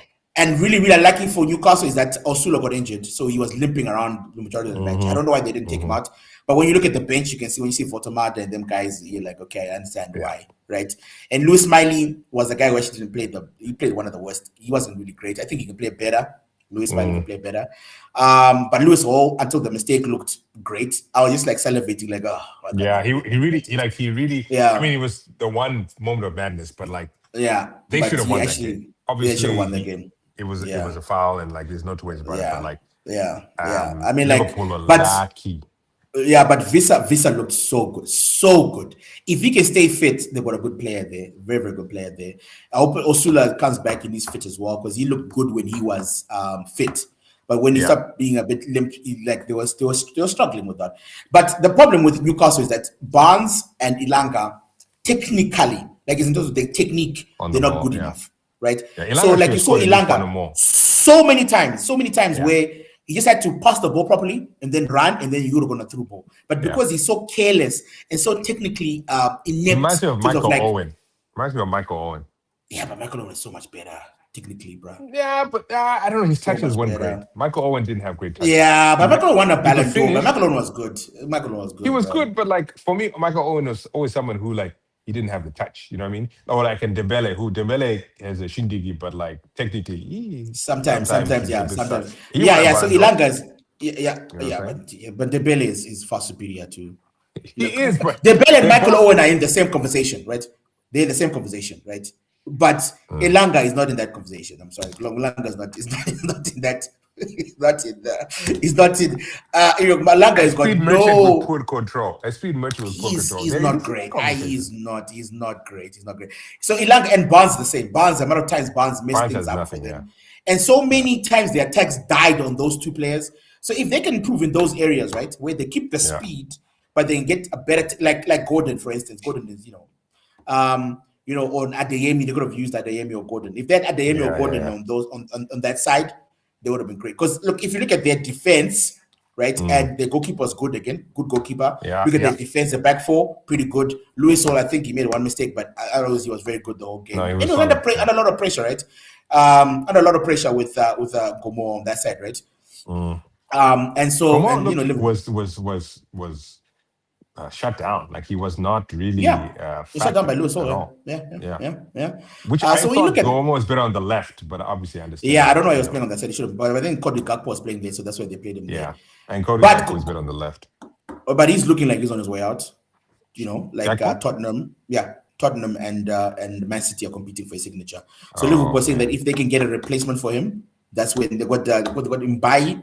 They've almost signed yeah, Mbaye, and they're yeah, really looking at Bakola. If they can get one of those two, then I think he's gonna go. So I think Ngomo is probably gonna be playing on that side a lot more, unfortunately, and then move right? forward. Yeah. Yeah, Well, if yeah, going Barcola forward. does, Barcola has to go on the left. So yeah, you're right. Yeah, and Thinking Gomez about going to be going the playing right the side. side. Yeah, but I think Liverpool will have they'll have. I think they'll grow. I saw some good signs there. Yeah, Gravenberch looked pretty good as well. Going forward, defensively he was a bit suspect. I yeah. think they should find some way to get Trey Nyoni in that team. I don't know how, but they're going to find a way to get him in that team. I mean, you could get Trey Um, as the six at times, right? Like I think when they do like FA Cup or Carabao, like Trey gets in as like a six, maybe or something. You know, like. But I think you're right. I think it's the back line, and two. I'll speak to your point. So the one thing that we're talking back to tactics, right? Because of Yeah. character or whatever. Yeah. The German, the German managers are going to be tactically astute. Yeah. Right? You just know that coming in. You know that these German, I didn't know who the hell this guy was. You could tell from watching the game that he did his homework, right? You could tell that this man was like, okay, this is it. We're going to hit them on the counter because they're sus on the defense, they're sus on the right side, on their left, our right. We're going to, you know what I'm saying? Like, so you could tell this guy did his homework. And I think that goes back to tactical now. So now after seeing that, I was like, because they've lost Gordon, they've lost some key parts, Guimaraes in the middle of the field. But like what they're making him tactically, this guy is as good as Eddie Howe, maybe better. We'll see how the season goes. Imagine if he actually had those midfielders in there, bro. Yeah. So then Liverpool now look, how do you solve? I know you're not like football manager, but in your opinion, how do you solve the Van Dijk issue? Do you play another defensive? Do you play two defensive midfielders? Maybe sacrifice a bit. I mean, what do you do with Van Dijk? Because going forward in the opposition box, he's very dominant, right? So like if he's in the air, very dominant, but he's overrun. He can be outrun. He's overrun so quickly. And Kirk is not also that quick as well. No, Kirk has got destroyed. I think you have to make one of two choices. Here's the Iraola is not Klopp, right? If this were Klopp, what I think Klopp would do is Klopp would be like, you're benching it for the first half, right? We'll bring you in the second half because we know you dominate in the tactically, whatever. But like we want to lock down the first half, so we're gonna bring in another center back there, or we say if he really wants to play, we'll get three at the back. You know what I'm saying, and change the formation. Maybe three at the back. Maybe three at the back. You know, last played three at the back before. Right. So like that's another option. He's the center. You have two center backs at the side of him. You know what I mean? That's what we do. Then he can do what he does best when he steps into midfield and then distribute the ball, which he's still very, very, very good at. He's very good at that. And he's very good at that. You can do that. Although Jacquet, I don't know, he looked okay.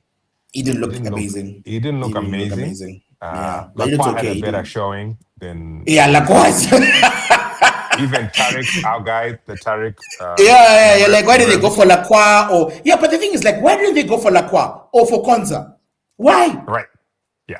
Konza going to Liverpool is just like guys. It's insane. Like why didn't they go to Konza and say, look, you will actually get a chance to play at Liverpool? Yeah. Right? Yeah. Because at Arsenal, like you might displace Mosquera now, but Mosquera's been playing well. Right, so he played well in the Community Shield. He played well in the first game, so you don't see him being displaced. You're just saying I'm a squad right? player, yeah. Right. So and even if when Saliba comes back, he's gonna be those two anyway, right? Yeah. But here you can say, look, Van Dijk is on his way out, bruv. He's got 1 year left on his contract.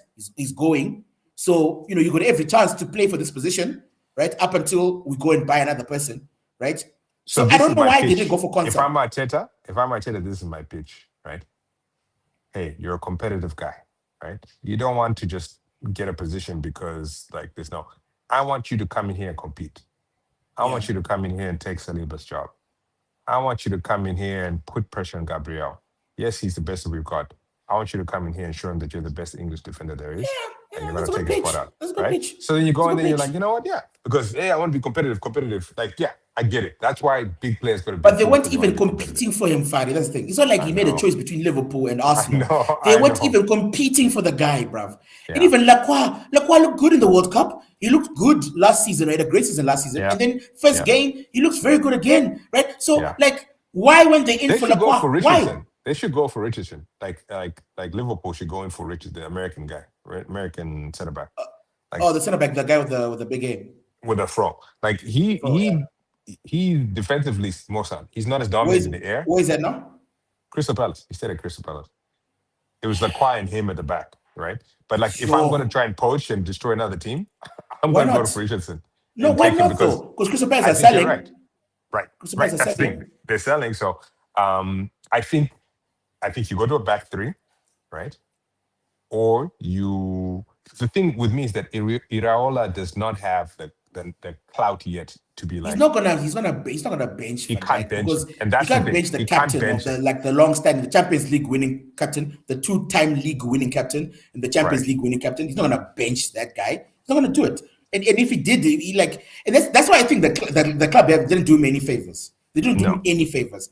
They should have from the beginning got rid of Van Dijk. When Masala went out, they should have said, Van Dijk, you also need to shut. I thought he was on the way. I thought he was. Muritu, Bayamwe and Muritu. Yeah, Bayamwe and Muritu go. Yeah, let's start afresh. Go, right? Yeah, exactly. And let's start afresh, right? And another way of signaling that would be to buy more central defenders, right? Because if I had gone for both Lacroix and Konsa, right, and Jeremy Jacquet, like good. I would say Jacquet, like you don't have Premier League experience.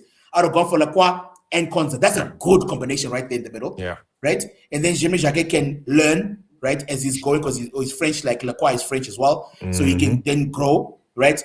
That would have been good for me. I would have gone for both of those guys, right? Both of them, right? Because we still have the money. And by the way, they need that more than they need Bakola. Yeah. 100%. Right? But of course, we think differently. But here's the thing. I think for me, it comes down to I think the owners, the Liverpool guys, were like, listen, it's Van Dijk's choice. Iraola, you're coming in here. You probably want him out, but it's Van Dijk's choice. He's our title winning, blah, blah, blah. When he decides to go, we go. Until then, work around it. Work work with him. Maybe you guys figure out what you're going to do, but like ultimately, So Iraola probably came in there being like, all right, this is just one of those things I have to deal with. You know what I'm saying? Like, it's just one of those things I have to deal with. It's unfortunate for him. In his mind, it's probably a season, probably one season's worth of nonsense. In his time, right? In his time. But Iraola will definitely come right, Yeah, I think in his time. Him than Maresca. Then Maresca. Obviously Carrick, but yeah, you're right. So far on our sack list, we've got 3. Carrick, Maresca, and Unai Emery. That's our 3.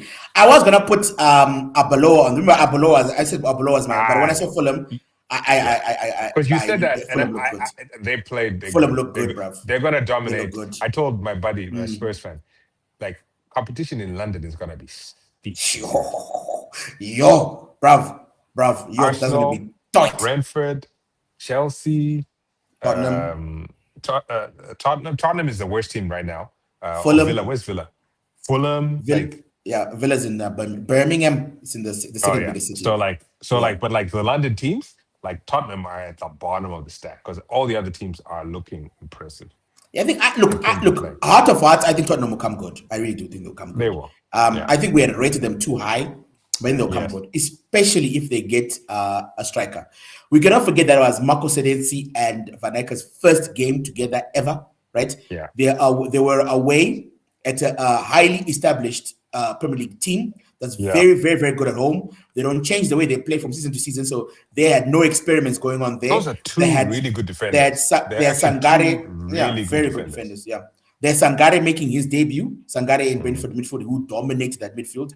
And then also, I think because Matheus Fernandes wasn't really fit, right? So he couldn't start, right? So I think that's going to look differently as the season goes forward, right? Gallagher, I think, didn't do much there. So they're probably going to need another person besides Gallagher in there. But they do have their squad. Yeah, they have Pettico and them guys. Yeah. And I can see them playing the double pivot of Tonali and Fernandes, and then playing Umev at number 10. I think that can look good. Madison, because Madison did come on. He did kind of looked okay. He wasn't that great. Yeah. Or even Gray can come in there. I didn't like Gray at right back. I thought he was okay-ish, but he wasn't brilliant. He's not. He needs to get back He needs to get back to that 6th row. That's what. Yeah, but he was not good. I mean, Gray. I think Gray. Unfortunately for him, this is what I'm worried about Dogu. This is exactly what I worry about Dogu. When you play a young player out of position for too long, and then you expect him to perform like, it doesn't make sense. And all the good teams, they always play older players out of position, not young players out of position. Because older players, they have got more for. They know exactly what's going on the pitch, right? They know what's going on left and right. So that's the rundown for the whole Premier League, because we started with Chelsea, right? So we've gone through there. We've got our sack list. Carrick, Maresca, and Unai Emery. If you guys think differently, leave a comment below. So what's the press not talking about? Like, I really don't like the way they question. They don't ask the hard questions, right? Especially to to They British. They can't. You No, talked about this but they last did it week. with Unai Emery. I saw that interview with Unai Emery, and you can do that to Unai Emery because Unai Emery is a really nice guy. He's not really gonna explode. You're not gonna get abused for saying that because he's a Spanish guy. He's not really local. But I think there are some questions that had to be asked, right? Like the Carrick interviews afterwards were so soft. It's just pathetic, right? So like one of the things I like to ask Carrick is like, why for the life of me can you not be defeated back three? That's the question number one. Question number two, I like to ask him, why do you insist on playing Bruno Fernandes as a second striker? Right? We're always outnumbered in midfield. Why do you play him as a second striker? Can you not play in midfield where he belongs? And then when we're losing, that's when you bring him back into midfield, which makes no sense, right? One of the reasons why you bought Tillmans and thing was to dominate midfield, right? Dominate midfield. And yet you play one of your players outside of, you don't play him in midfield. It doesn't make any sense to me, Farisai, why they play. I was looking, Cunha was always playing midfield. It was Cunha, right? Makes zero sense to me, right? And Bruno, because he's not quick, he can't run in behind the defense. He's good at timing runs, yes, but that's not his job. He should be in midfield. And the reason why I don't understand why they don't play midfield, I don't understand. For the life of me, I don't understand, right? I like to ask him, why would they want to play Patrick Dogu as a number 10, as a striker, rather than playing him out on the wing? Why play him in that position? Makes no sense to me, right? So for me, I got all these questions I'm asking. Maguire, we have seen Maguire. We know what Maguire brings to the table. We know. There's no doubt about it. And what we have come to the conclusion is you cannot win anything with Maguire as your central defender. And Ashande doesn't work, right? Whenever we've won, Maguire has not been the guy. He hasn't been started. Ten Hag got rid of him, right? All the guys were getting rid of him, right? Since after Solskjaer, every manager's coming with the interim or whatever, they didn't play, right? Amarin tried to get rid of him. All the guys are trying to get rid of this guy. And yet you, Michael, can think that you can bring something different out of him that nobody else has. It makes zero sense because he just does not have the legs, right, to cover anything in transition. He's awful. He's one of the worst defenders. Yeah. Probably only Van Dijk is worse than him in transition. But those two are awful in transition. Like they just no one worse in the whole, on the whole Premier League worse than those two in transition. They're awful, right? And so you got, so why do we keep on playing this guy? Shouldn't we be giving time to Lenny Euro? Let's find out if Lenny Euro is actually a good defender. Let's find out if Eden Heavens can actually take on the mantle. Let's find out before Martinez gets fit, before De Ligt gets fit. Right? Because we know De Ligt is the starting guy, starting centre back. We know Martinez is the starting centre back. But before the two of them get fit, let's see what the youngsters can do. Why are we playing Maguire? Yeah. Why? Seriously. This is why? You're right. Right? Why? He couldn't even make the England squad, bruv. Right?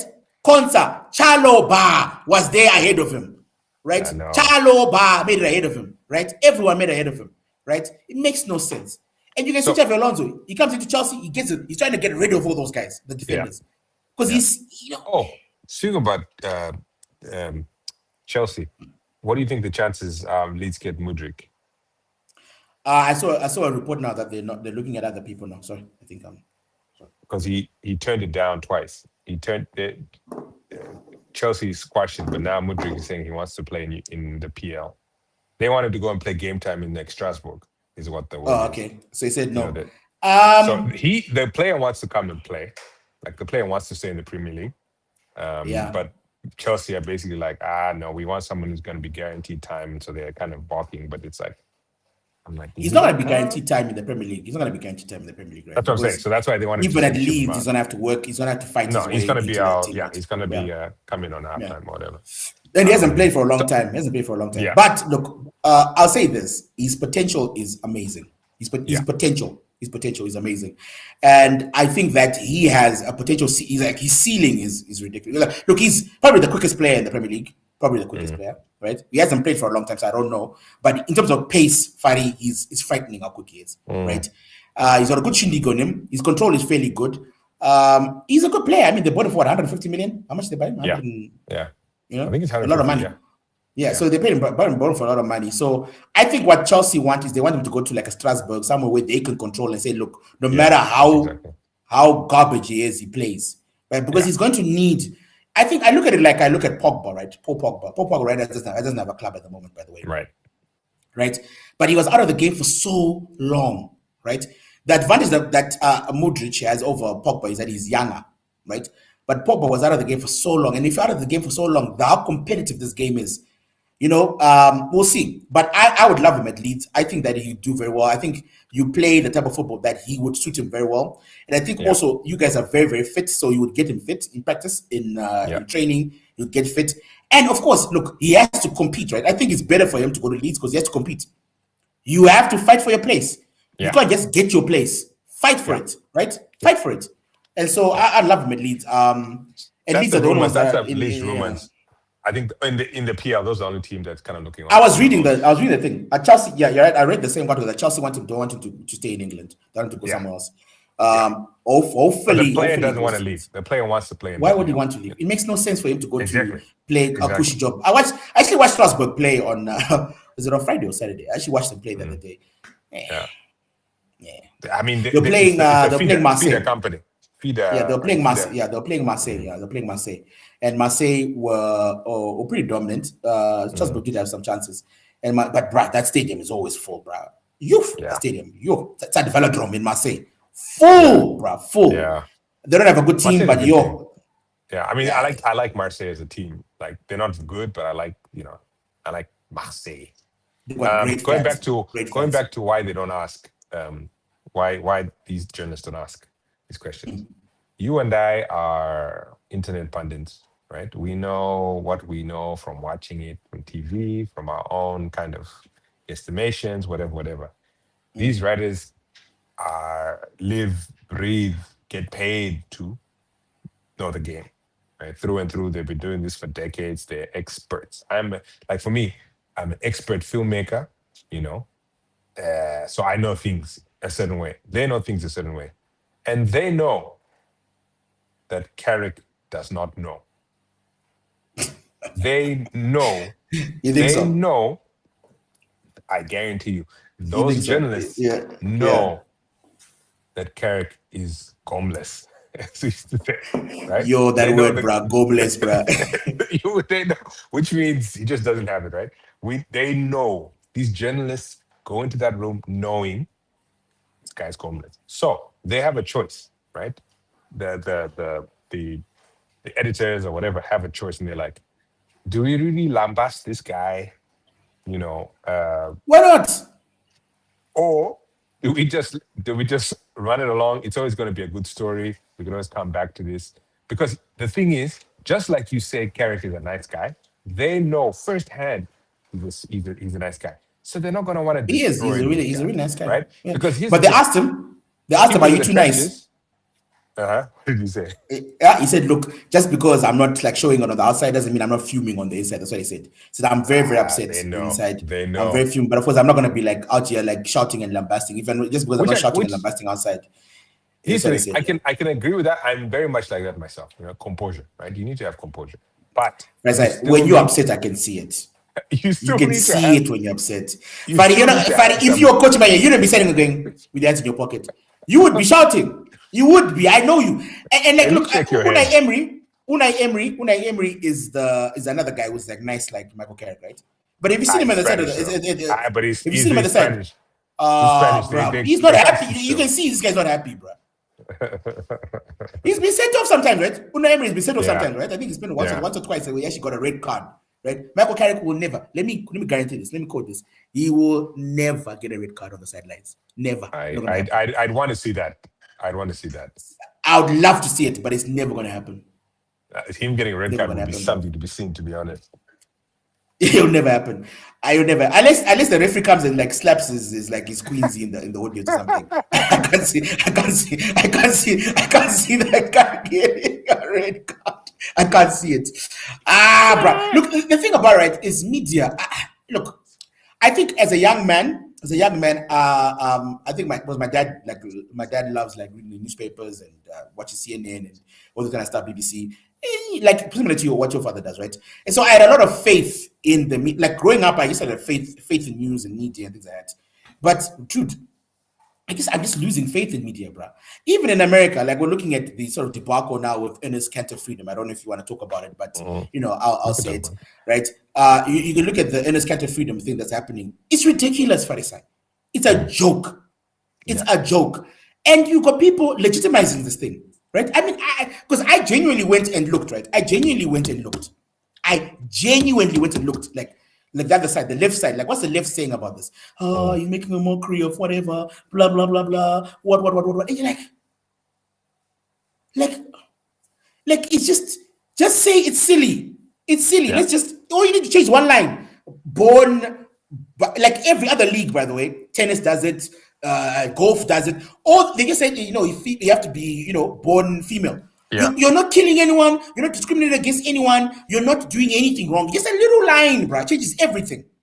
So right? there's a layer. So for those who don't know, it's the WNBA, right? And they transgender athletes trying to get in, and what's the name? Cantor is saying that he's going to freedom.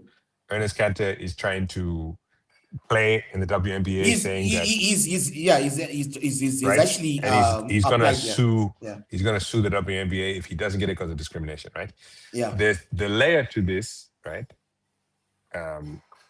It's obviously left side, right side, conservative, but the other layer to this whole thing is what year it in. It's an election year in America. Oh yeah, it's the election year, midterm elections, yeah. So the backdrop of all this stuff, this is why people aren't taking solid stances too much.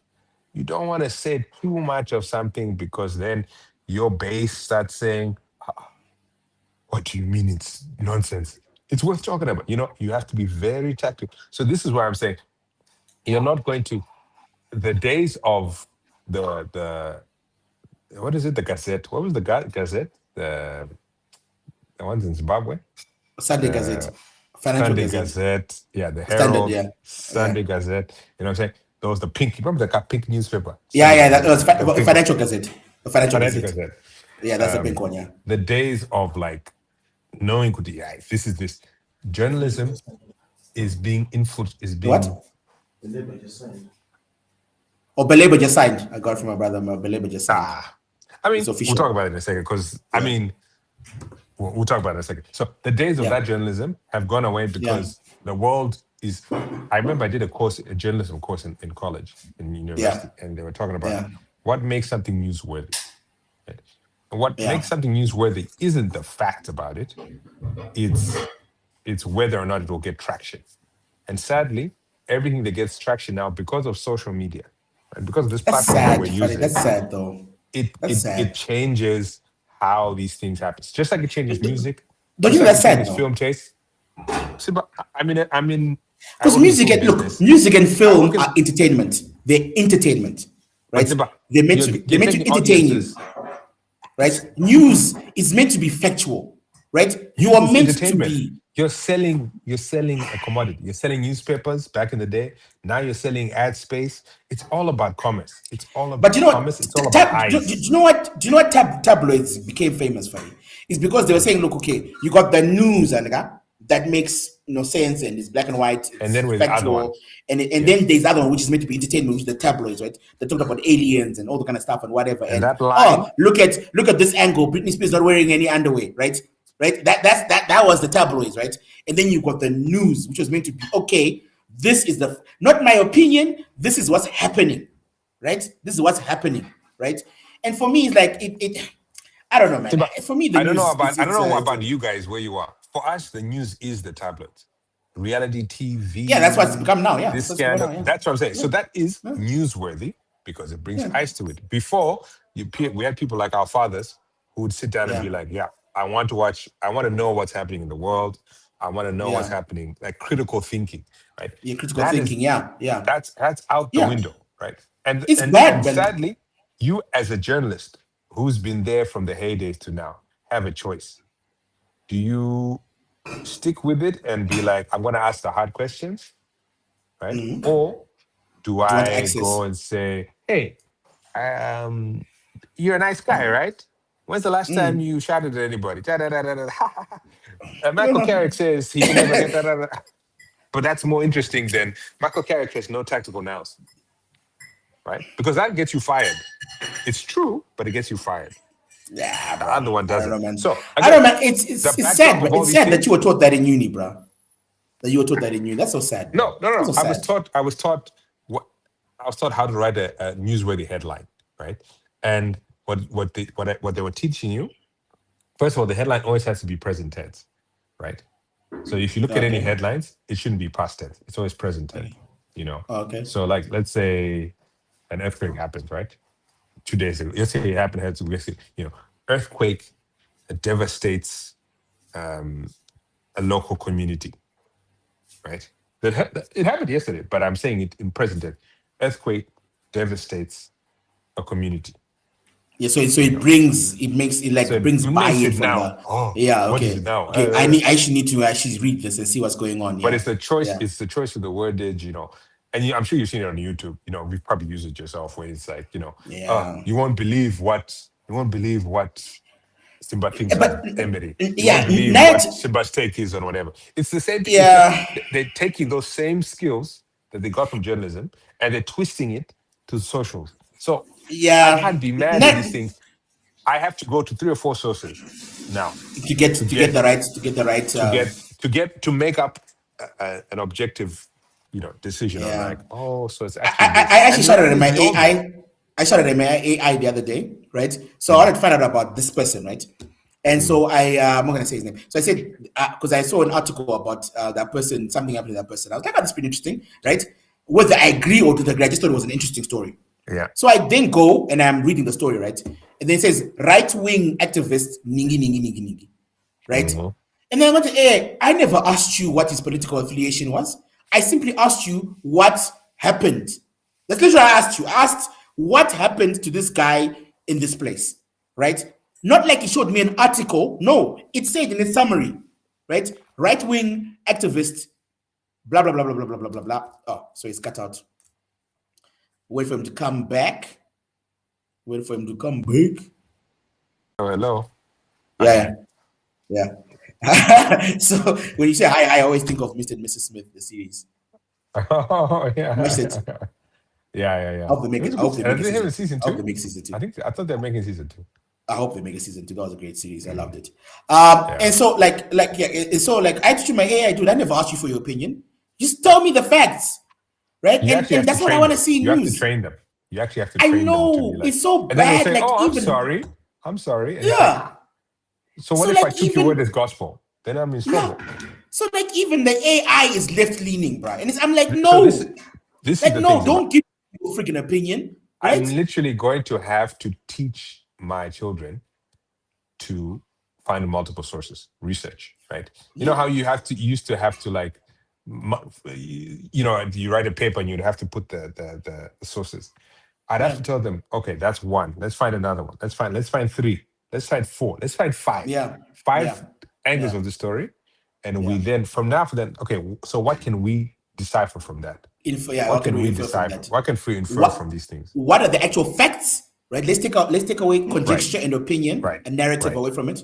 Right? Because I remember I was watching the story. It's a completely, but it's another American story, right?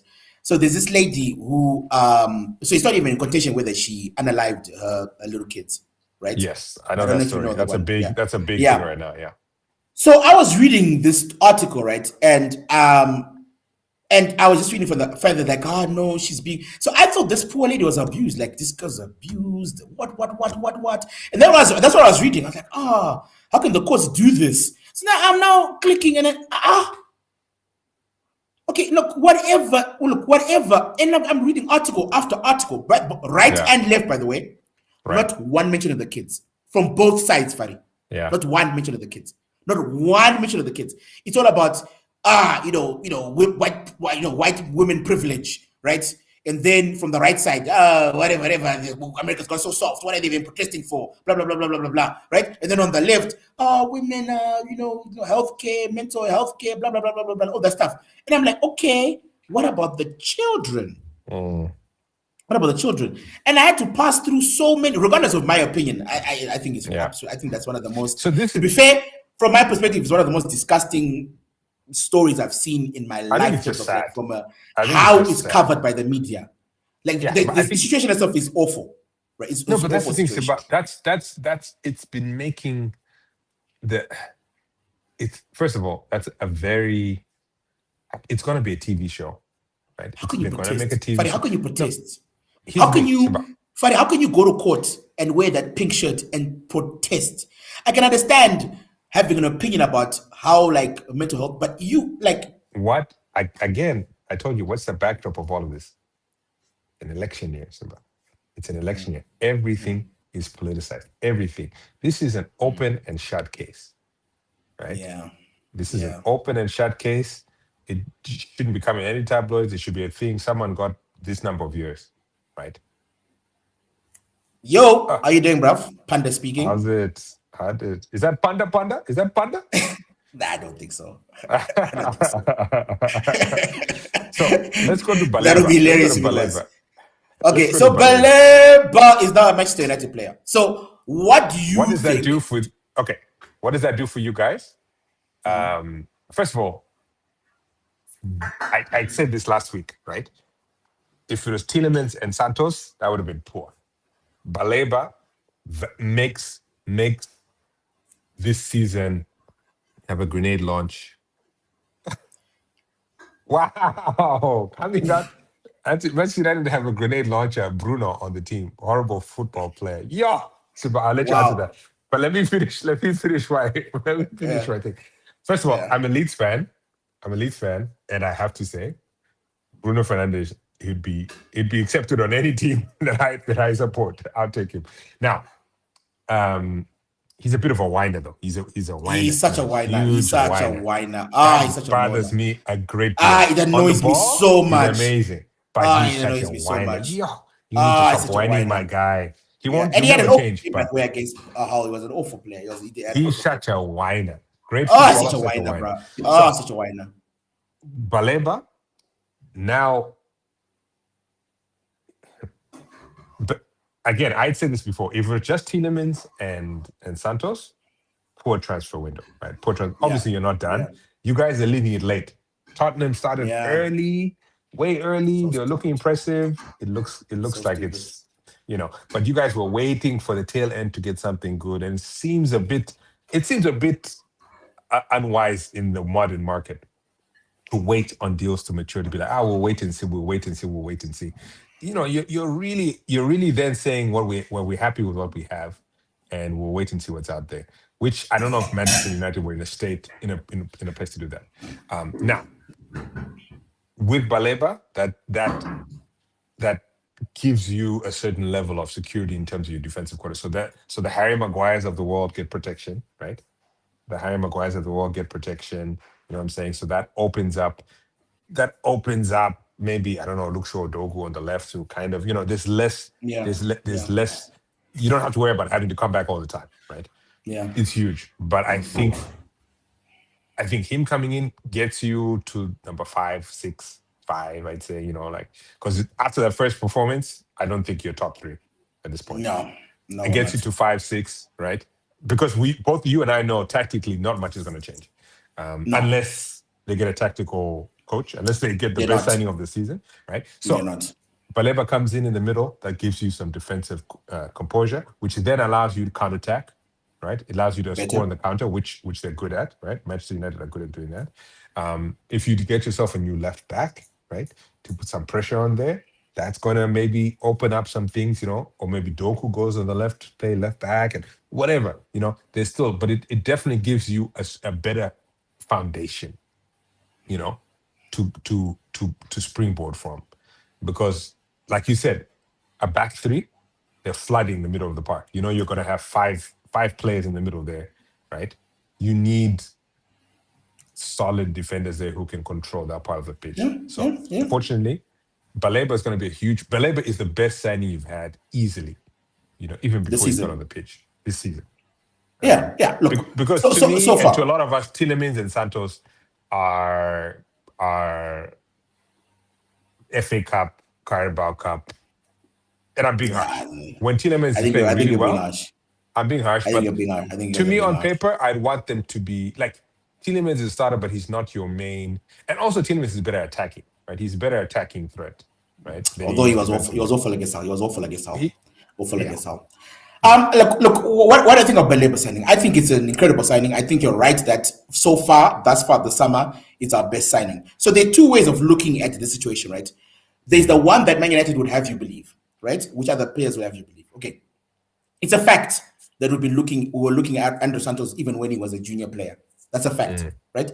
It's a fact that we're looking at Baleba even last season. We tried to sign him. In fact, we had offered £100 million for him with some payment terms, and Brighton said no. Hence why he had a garbage season last season, because he was just heartbroken about coming to Manchester United. So that's a fact. We knew Baleba was in the chamber, right? They would be following him for a long time, right? Yuri Tillmans, apparently, we've been following him since Leicester, right? Apparently. That one I don't really know that much about that, but Yuri Tillmans one, right? So the Yuri Tillmans one, we're following him since Leicester, right? So Man United would have you believe that these signings are not shocking signings. They're not like shotgun signings, right? They all have been planned for the longest time. Okay, so that's one side of it, right? And that they've waited until they got the right price for the right player, right? Because, of course, if they signed him last season, they would have paid 100 and something million pounds for him. This year, they paid 60 plus 10 million add-ons, right? So they've saved themselves 40 million pounds, right? Which is a lot of money. Let's say Yuri Tillmans, for instance, right? It was a lot of money, right, for the player, right? And so that is the sort of narrative that's there. Yuri Tillmans waited until the release clause came into effect. We got it for 35 million pounds. If there was no release clause, it probably would have been 40, 50 million pounds, right? Much more expensive. Andre Santos as well. We got him at exactly the right time. Get him for I think substantial fee, but whatever, right? So that's the narrative from the club. The other side is, of course, we wanted to get the other Brazilian. That didn't work out, so we went for Andre Santos. We wanted to get Elliot Anderson and Scott and them guys. That didn't work out, so we got Yuri Tillmans, right? We wanted to get Chouameni. That didn't work out, so then we went and got Baleba, right? And this is what I think. I think it's a mixture of both. I think that Baleba, and certainly Andre Santos and Baleba, were on the radar for Manchester United. I don't think they were the first choice signings. I think Man United were waiting for Rodri. And I said this weeks ago. They were waiting for Rodri. All the reports coming out of Man City and Spain was that Rodri was going to go to either PSG or Man City. Barcelona came, or Real Madrid. Barcelona came very late in the game, right? So now imagine if Rodri had gone to one of those two. If he had gone to PSG, that means someone like Fabian Ruiz and Zaire Emery are now available, right? If he goes to Real Madrid, that means someone like Chouameni or Camavinga are now available on the market. And I think that's what Man United were waiting for, right? Because they always knew Baleba was right there in the pocket, right? Right there. Yeah.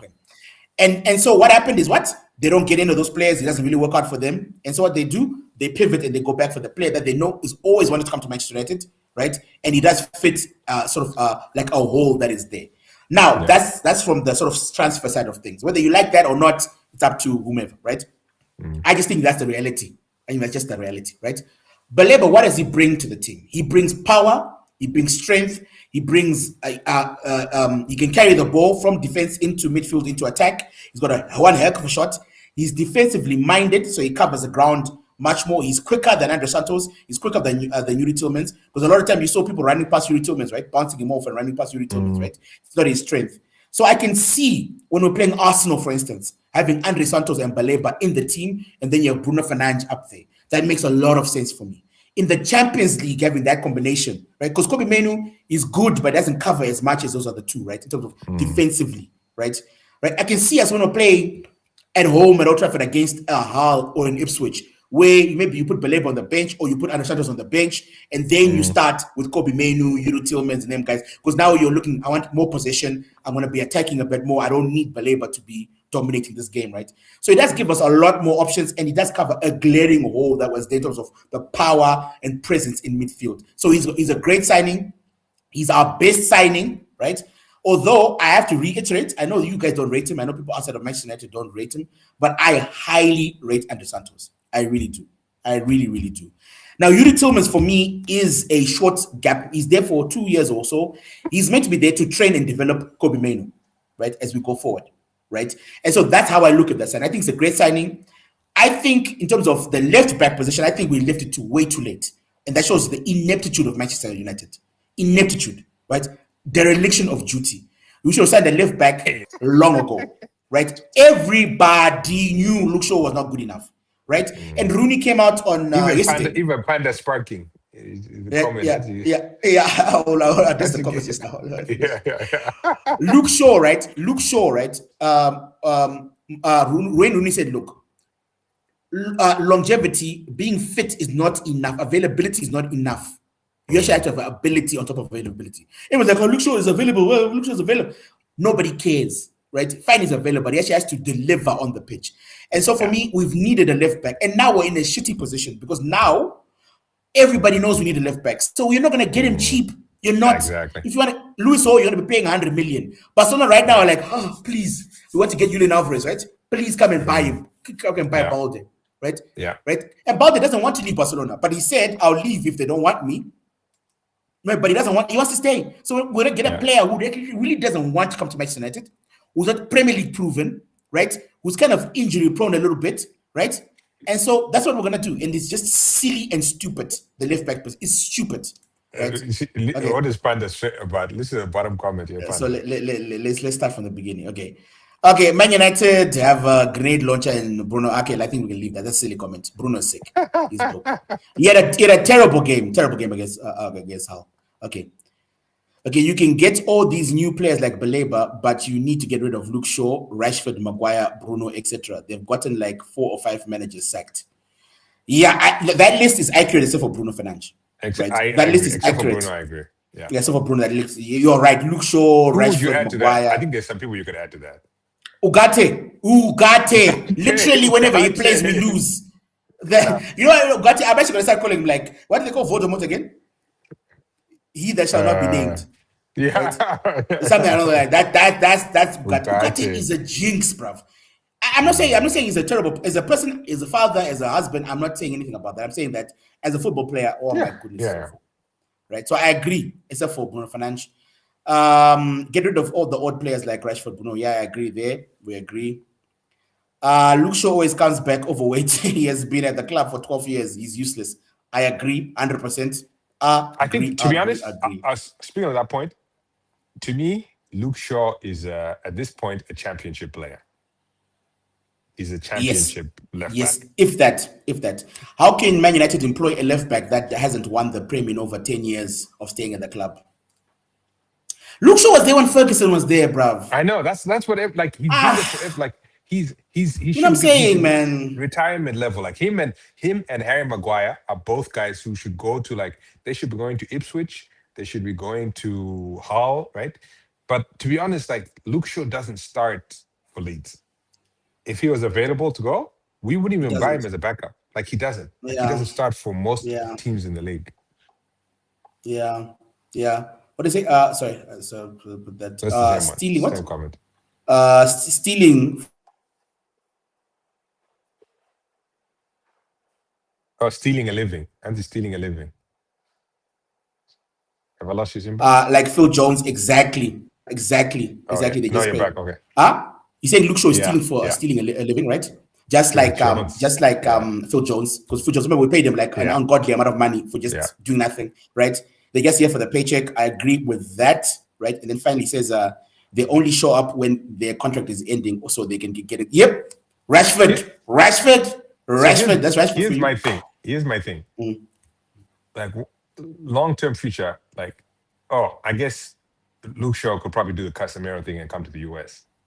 Right? Is that his goal? Because that's where he's probably an MLS level player at this point. I mean, I think he'd be great in there. He'd be great in the MLS. Yeah, I think, but it's he doesn't have more than him and Harry Maguire don't have more than a year left in them.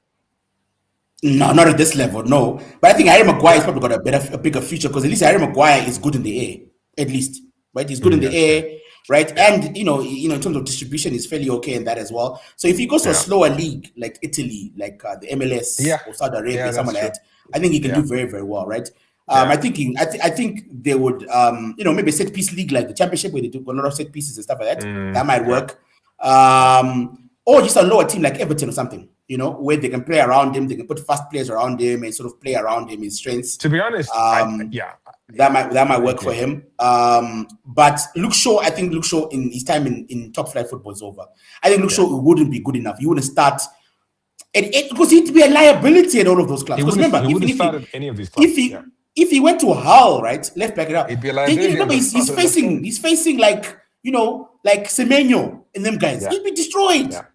Yeah. Right? He's not, he doesn't have the legs. Right? And imagine a Gomorrah Hull City manager. Gomorrah would destroy him. Imagine him versus Gomorrah. I'd rather have a Robertson, right? Robertson is much better left back than freaking I know. Shaw He's right playing now, at bro. Tottenham, but yeah, 100%. Yeah, and he wasn't the reason why they lost. He's not bad. The thing about Luke Shaw put in like 10 crosses and they went nowhere.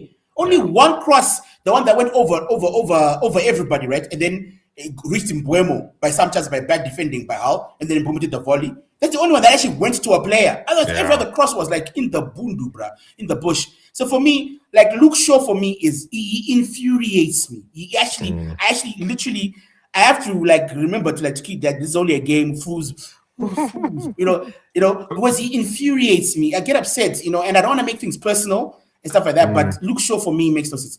Dogu is the obvious. Let's give him a go. I don't understand why he wasn't. He was dominating when he played. Before he got injured, he was lights out. Right? We're not going to win the league, Fadi.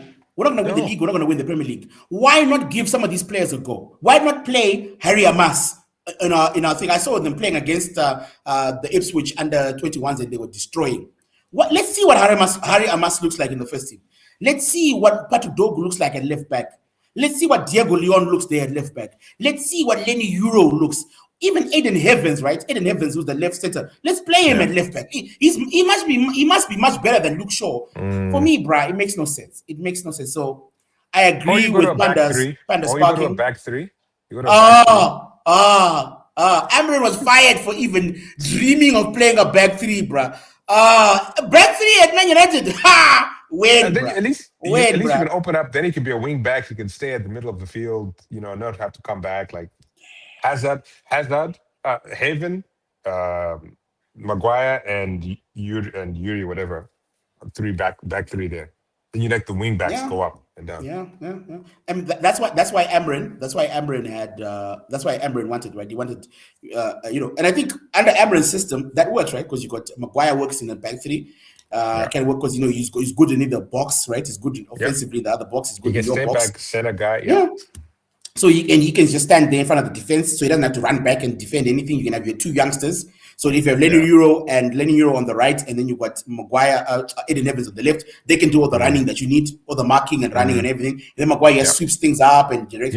That would be perfect, right? And that's where we were going as a club. Yeah, that's where we're going as a club, but Amrin literally got fired because of that. So there's no chance. There's no chance for playing a back three. Carrick, the way he loves his job. Carrick might get fired too. Panda says, I think once Rashford loses his pace, he will be a League 2 or Championship player. Nah, he'll definitely be Championship. Definitely Championship. He's better than that. I think once he loses his pace, he's going to the US. If I'm him, he's definitely going to come to the US. I'm not a Man United fan, but I despise the way they treated Ronaldo in his last seasons. Where his kid passed away and was not in the best mindset mentally playing for Man United. Yeah. Look, you're right. When you come to the end of your tenure though at a club, like there's no loyalty. These clubs will be there forever. Look at this knowledge. You're such a troll, bro. Bring back Edward Wood. You're such a troll, bro. As bad as what's happening now, it's much better than what happened under Woodward. Amorim was still the worst manager in the history of Man United, 30% win rate, pathetic. He never got a chance, bro. He never got a chance. I was looking at Amorim's, and I had an argument with one of the content creators on YouTube and about Amorim, right? Here's what I say. Let's just be honest. Amorim came in the middle of the season. He didn't want to come. He did not want to come. He came in the middle of the season, right? Yeah. Right? Yeah. And then the board said they'll back him, right? They said they'll back him. So he's doing his thing. He had to change it. Because remember, like Amorim plays a completely different style of football to what Man United was playing then or have ever played, right? They never played the way that Amorim wants to play. So he had to change the mentality, the philosophy, all those things, right? And remember, they just fired Ten Hag, right? So he didn't have a transfer window, right? So then he says, I want to play three at the back. That's how I play, right? From day one, the media was against him. Hey, playing back three. Hey, playing back three. I was watching all the fan channels. Hey, play back three. What does he go to a back four? Like, why hire the manager who plays the back three his whole career? Why hire him? Hire somebody else. But they forced him to come. He came because you can't say to him, And then he gets in the Europa League, right? And he says, guys, we can try through the league or we can try through Europa. The boss says go for Europa because it's a more guaranteed thing. He kind of delivers because we make the final. We make the final, right? With Tottenham. Tottenham will below us, by the way, which shows you that how much you have to sacrifice in the league, right? To make Europa League, right? Especially when you're an inexperienced like Amorim and Postecoglou were, right? Fine, we lose the final, that happens, right? In the transfer window, he gets one player that he wanted. That was Patrick Dogu. Chete, right? The other players were already on the books. He didn't ask for them, but they were bought anyway, right? In Cunha, Sesko, and Buemo. He actually wanted only Watkins and he wanted other players, but we said no, right? And then he wanted left backs because he wanted to get rid of Luke Shaw, he wanted to get rid of Darlow, he wanted to get rid of all these players. He actually wanted like proper wing backs. The board said no, right? He keeps on complaining, guys, buy me the players that fit my system. They say no, right? And then they fire him. Yeah. Right? And when they fired him, by the way, you can say 30%, whatever. We were 5th in the league when they fired him. Right. Bruno Fernandes, in an interview, said, guys, we would have easily made top 4. Easily. Because remember, when they fired him, we were 5th, right? But Ahmad was at AFCON. Buemo was at AFCON. Mazraoui was at AFCON. Bruno Captain Magnifico Fernandes was injured.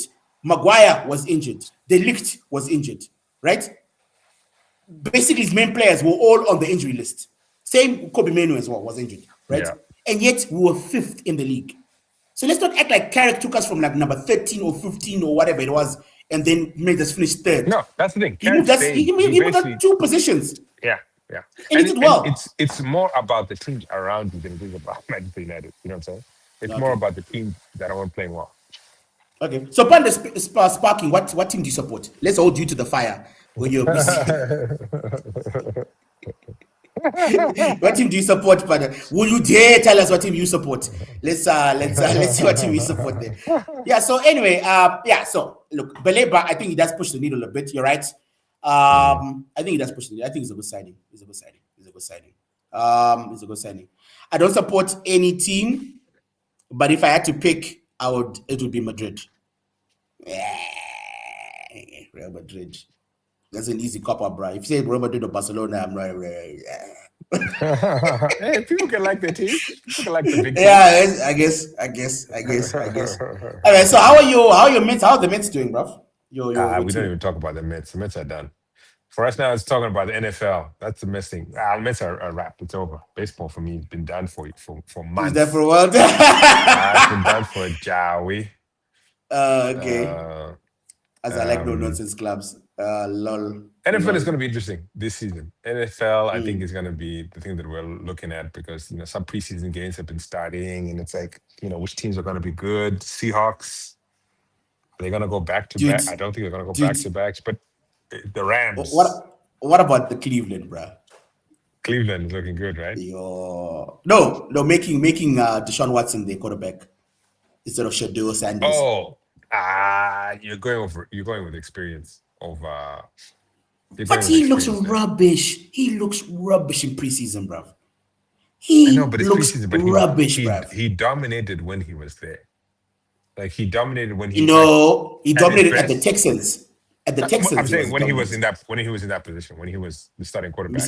Before he started filling up the ladies. Allegedly, those things are all. What allegedly? He did it. Allegedly. That's why he paid them off, bro. He did it. Allegedly. We're trying to be good journalists here. Allegedly. Allegedly. So, my behind, bro. The thing is, here's the thing: the Browns are gonna be garbage regardless. They are awful. So they paid this guy a lot of money. The worst contract in sports. Let the guy start, earn it. If he gets injured, he goes down. We gave him a shot. Let's bring the lighty back in. I think Marcus Rashford, and what's his name? Deshaun Watson are the 2 worst contracts in world sport. They're the worst ones. Because Man United, if Man United had a choice, they would have dropped. Rashford would have gone, right? But at least Rashford does add a little bit of value compared to what's the name. Deshaun Watson is awful. He's so bad. He's not bad, man, in the preseason, bro. So now you just start him, and what do you have to lose, right? Because defensively you're not going to be what you were. No, but Shadow gives you something. I think Shadow gives something going. Shadow has got some flaws. I think he holds on to the ball a bit too long. right? And he's not very quick. He's not very athletic. And for a black guy, he's no athleticism. You'd think that black quarterbacks, but he's like a typical quarterback. He got no legs, Yeah. right? So he can't outrun anybody. You can't outrun any of the defensive ends or any of that. You can't, Yeah. right? And so, but he's accurate. That's one thing about him. He's very accurate. He doesn't get overawed by the big situation. I think there's potential there, right? I think there's potential there for him to be good. I think there's potential, but I think ultimately, so why not start him? Here's what happens. Because here's what happens in the rooms, right? It's all about the coaches, like quarterbacks coach and like offensive coordinator being like, who gets our system more, who's better. Like, because Watson could be messing up some of the plays here, or his players could be running wrong routes. But if you're an offensive coordinator, you have your systems. This is how we're going to play. We're going to play, slot receivers. We're going to play a deep threat. We're going to play the short kind of whatever. And being a quarterback is all about your reads. So you have a first read, which is like, let's say you have an out route on the left side, then you have a slant read on the right side, then you have, a curl route in the middle, right? And it's how quickly you can get those reads, right? But I think you're being too nice. I think they're playing him because they paid him too much money. They paid him too much money, but here's the thing: if Shador was genuinely better, right, then at that point it's like they can all be like, listen, because there's also the controversy working in their favor. They can be like, no one has to say it, but they can be like, this guy isn't good and he's a bit sus. So we're going to start Shador, give him a shot. He's been good, whatever. What it tells me is that Shador hasn't shown that he's better than Watson. Yeah, okay. Okay. What do you think of? He's better.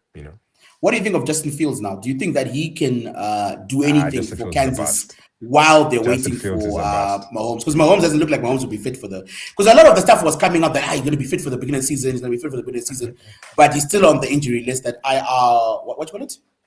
The room finish. Okay. Sorry, I'm going to move to the bedroom real quick. Listening. Yeah. So like how he's still on that injury list thing, right? Mm-hmm. IR list, whatever. What they call it in American sports? IR. The ineligible. What is it called? Whatever that list. He's still on that list, right? Yeah. However, so it looks like Justin Fields is going to be the one who will be starting the beginning of the season, right? Yeah. So then the question is now, can he do enough, especially with the Kenneth Walker, as the Super Bowl MVP, as in the ranks, Andy Reid always loved, especially when he was at Philadelphia, he had a really loved his running game and stuff like that. Yeah.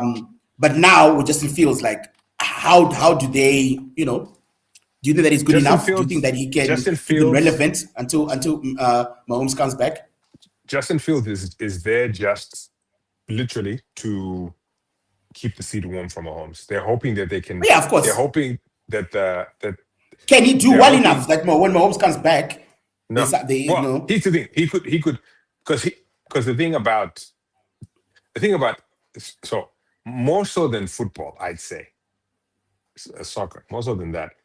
NFL is about coaching, right? Is the coaching is like it's basically it's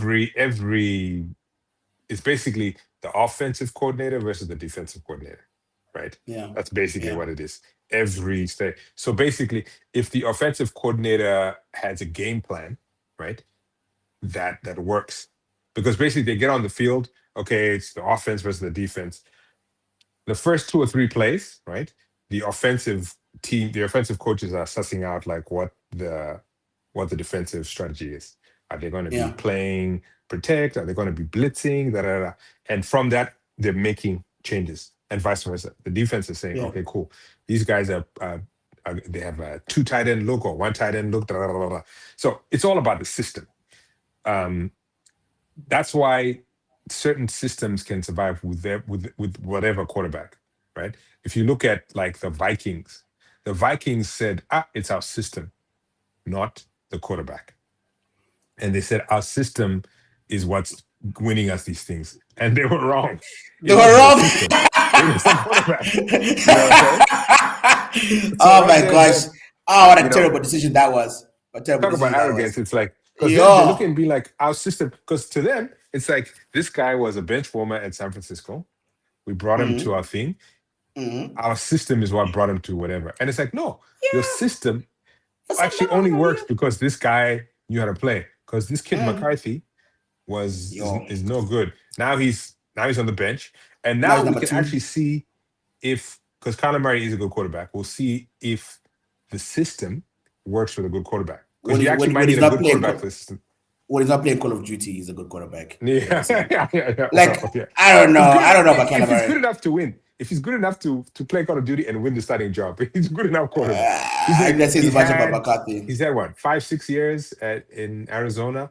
The team was never really great. He kept They're going in and paying out him of like coaches. what? How much are they paying for him not to play for them? I'm Like not 40 sure million, right? It's like 40 Oh, I don't million for know. him not to play. Like 30 something, 40 million for him not to play. Imagine they're just Who? eating that money, bruv. Arizona. Arizona, yeah. Yeah, they're just eating But that money, that's bruv. that's And then also like, this thing of like new slate. I want my team. This is my team because they've had a but couple of coaches. he's looked pretty good in the preseason. He's- We haven't he's- seen a lot of him, but he's looked pretty good. He's gonna McCarthy, be by the better way, than McCarthy. He's the gonna be interception better that I than saw, McCarthy. McCarthy, the interception that that McCarthy is I feel for him. If McCarthy's lucky, he can become what Sam Darnold is in a few years. Where No. he'll leave the Vikings, go and play for like Tennessee as a backup, and like find his game. You know, Nah. we've got Do too many guys. you know I said no? don't Do you know I fit said in. no, Fari? Do you know I said no? Look, when you look at someone like Baker Mayfield was number 1 overall pick, Sam Donald Yeah. was number 2, right? Like number 2 overall pick. These guys were highly rated, right? So I really don't think like McCarthy wasn't that highly rated. I mean, like no one was fighting the Vikings for him for his signature. No one, right? I mean, I'm sure there were a couple of clubs. I mean, Vegas probably would have taken him and other teams, but no one Yeah. was fighting for his thing, right? And so for me, when I look at JJ McCarthy, I don't know, man. You know, like it's fine. You do see some commentators giving him here or there, but I don't know. I think for me, I think it's a bust. It's a bust, man. I think it's a bust. You know, We'll see. it's I like mean, I here's the saw what's his name at New Orleans? What's his name? The other number 2 overall pick from the Jets. Oh, you know the guy from Wilson? the Jets. Yeah, Zach Wilson. My goodness. That He guy's a didn't bust. look- That guy's a he bust. didn't And look to me, great at all, to me, bruh. that's what And like so I Fields think- is a bust. Fields is a bust. No, I Fields think Fields. I think we can genuinely say Justin Fields is not a number 1 anymore. That's done. Yes. Right? I don't think Justin Fields is going to do a Sam Donald or a Daniel Zach Jones. Wilson is you the know. same thing. Zach Wilson is never going to be a number 1. I think it's better than Zach Wilson, though. I think it's better than Zach Wilson. It's better than McCarthy. I think he's going to be like a Jacoby Brissett, Brissett, like what's the guy who's was it you know, like just a professional backup. Yeah, You the know, guy who's who in like- the now. What's his name? Yeah. So like for 1 or 2 games, 1, 2, 3, 4 games, Jameis Winston. Jameis Winston, right? That kind of guy. Like I think Jameis Winston is better than them. Although I do think Jameis Winston is better than Winston lost throwing yeah. picks. But for a couple of games, right, where you need someone, where you're like, okay, fine, I'm not going to die. And look, he's not going to destroy you. Justin Fields can. That's what I'm We saying, saw it at the Steelers, right? We saw it at the Steelers that he was able for 7 games to actually, and I think he won 4 or 5 of those games. I think he won 5 of those games, right? You didn't light the thing on fire, but if you give him a game plan with a good coach, he can. So I think that's Justin Fields from now on. He's going to be a good backup. Like it's about the system. That's why I'm saying like Kansas City will be fine because they're gonna basically like you know, if Mahomes' system is the advanced system, they'll open the mediocre playbook. Not mediocre, they'll open the beginner intermediate playbook. Keep it simple. So simpler routes, keep it dumb. simpler whatever. You know, it's less stuff for him to make mistakes. You know what I'm saying? Because that's what it comes down to. It's like, what can your quarterback handle? Can he handle 4 options? Can he make all 4 reads that quickly? Or are you just going to give him 2 options, 1, 2, link it down, you know, get field position? If you can't get to third down, if you can't get to 3rd and 5, then you're running it always and you're punting just so we, you know, field position. You start playing a field position game, keeping it safe. That's what, for me, Justin Fields is solid enough for that. Is he going to win with them? It really depends on the defensive team's game plan. That's a tough division. And how they do it's that. a tough division. Tough division. It is. Do you think Mike McDaniel will make any difference to the because Justin Herbert, right? Justin Herbert for me is one of those players. It's always like the people are always making excuses for him. Like always. I was looking at the quarterback rankings, right? And he's like in the top 10 all the time, but he doesn't do anything in the playoffs. Like, look, Lamar has his problems, right? But Lamar has made it to an AFC championship, AFC championship game right? He's actually won games, like actually won games in the playoffs, right? Not as many as you would want him to, but he actually has won games, right? So Justin Herbert hasn't. I mean, he's been awful in all of his play, like really bad in all of his playoff games, right? And people always making excuses for the man. So do you think that Mike McDaniels can actually open him up? Because Mike McDaniels did wonders with Tua. I mean, Tua actually looked like if you seen him in Atlanta, oh my God, he looks bad. He looks so bad, right? And even when he's speaking in interviews, you can see this man has got no confidence, right? And Atlanta have got no hope to do anything with Tua as and even if Tua, even when Anthony Richardson comes back, he's also very bad, right? So, but Mike McDaniels made Tua. I mean, he led the league in passing one season, right, Tua, right? Yeah. And he was in the MVP. He finished like third in the MVP voting that season under Mike McDaniels. So, do you think that he can do something for Justin Herbert? Can he elevate? Mike McDaniels was actually a great offensive coordinator, right? Before he got the Miami job, right?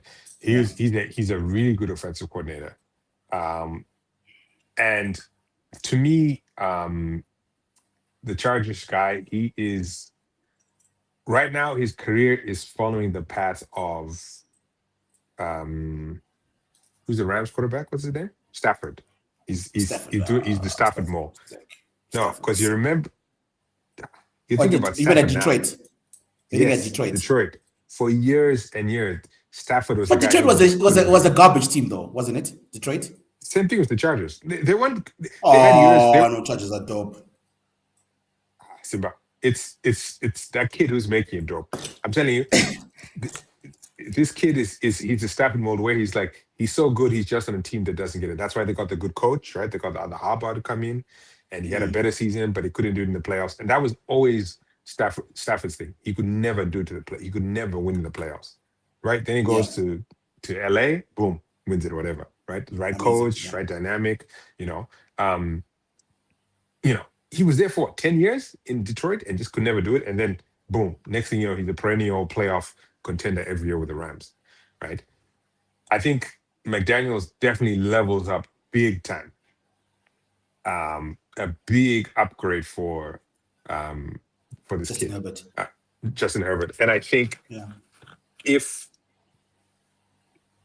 I think Herbert should be someone who's in the playoffs every season.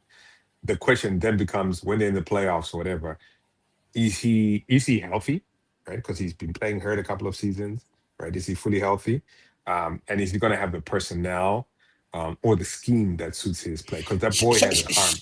Shannon Sharp has said, look, if you make it onto the pitch, don't tell me about your health. Yeah, but that's also because they just had a survey come out that said it's doing that thing again. It's doing that thing again. It just testing. There's a survey that came out today, right? That said, right? Okay. We're just waiting for him to come back. Sorry, guys. Technology. Yeah. Hello. Any better? No. Yours sounds good though. I don't understand. Well, let me finish my point. Maybe it's a good time to segue out. Okay. Shannon Sharp was saying that. Well, not Shannon Sharp. There was an article that came out today. That's a survey that said a quarter of the people that came in and tested showed signs of CTE, the brain thing. So a quarter of the players that are playing in the NFL. This is a random selection of players that came and tested. A quarter of those people. So you can say that 1/4 of the people playing in the NFL have basically brain damage. So if Shannon Sharp is coming and saying that's some old school stuff, that I'm sorry, it doesn't really. He say that because he's brain damage. He might be part of the group that's still a bit like, because you can't say. If you're playing hurt, I don't want to hear about it. Those days are changed, man. That's why they got these fancy helmets. That's why, especially because they got these darlings. They've got. That's the sport, though. That's the sport, though, right? It's like UFC. It's like if you're a boxer, if you're like a boxer, or like in the UFC, you're 100% gonna have brain damage, right? Because it's one of those things that you. It's one of those things that you have to. But you have to. It's a balance of like you have to mitigate versus Exactly. Yeah, like as a player, you have to mitigate. That's why I would always wear that big hat thing. As a franchise. I don't know why more players don't wear that big hat thing. Because it's not cool. Because Shannon Sharp comes and who cares if it's cool, bro? It's your brain. Shannon Sharp comes at the interview. Oh, hey, look at that softie over there, Zimuto. That guy's wearing a helmet. These young kids are influential. They're all young kids. If that, bro, I'll be wearing that guy hat. I them all the time, bro. There's no way, bro. So here's the thing. It's like, whose responsibility is it? Is it the player's responsibility? These 20-year-olds that don't know what they're doing with their money or their time? Or is it the clubs? Both. It can't be both. It is 100% the employer's job to make sure these kids are protected. Because they are children, Simba. They are not unintelligent. Let me not say unintelligent. They are inexperienced. Inexperienced, but also like sheltered and spoiled, like man children that are stronger than any of us will ever be in our lives, faster than we'll ever be in our life, can jump higher than any of us can even dream of, but still don't know that it's important for them to wear protective stuff on their heads so they can actually live to see their great-grandkids or their grandkids, or even have kids in the first place. You're right. And then I think that's why by all these people, passing on. And you always think that it's not going to happen to you, bro. Always. That is the greatest lie the devil ever told, bro. It's never going to happen to me. I've always got time, blah, blah, blah, all the stuff. That's the greatest lie the devil ever told, bro. Right? Yeah. You never, until it actually happens to you, then you're like, oh my goodness. Right? So let's do that tabloid thing, because I think I have to go soon. All right, cool, man. Okay, man. So let's end here. We'll link up later on in the weekend, yeah? To do I thought you're gonna do the news article. I'm doing the news. What are they saying in the tabloids? The what? The tabloids. Are we not doing the newspaper? We're not doing. Oh, we did it. No, I thought about the question. Yeah, we did. Yeah, the questions that when I thought about how they're not asking Michael Carrick the poignant questions. Yeah. You're right. Yeah. Okay. Yeah. Oh, greetings, bruv. You're only coming when we're leaving, bruv. Greetings, salutations. But anyway, goodbye.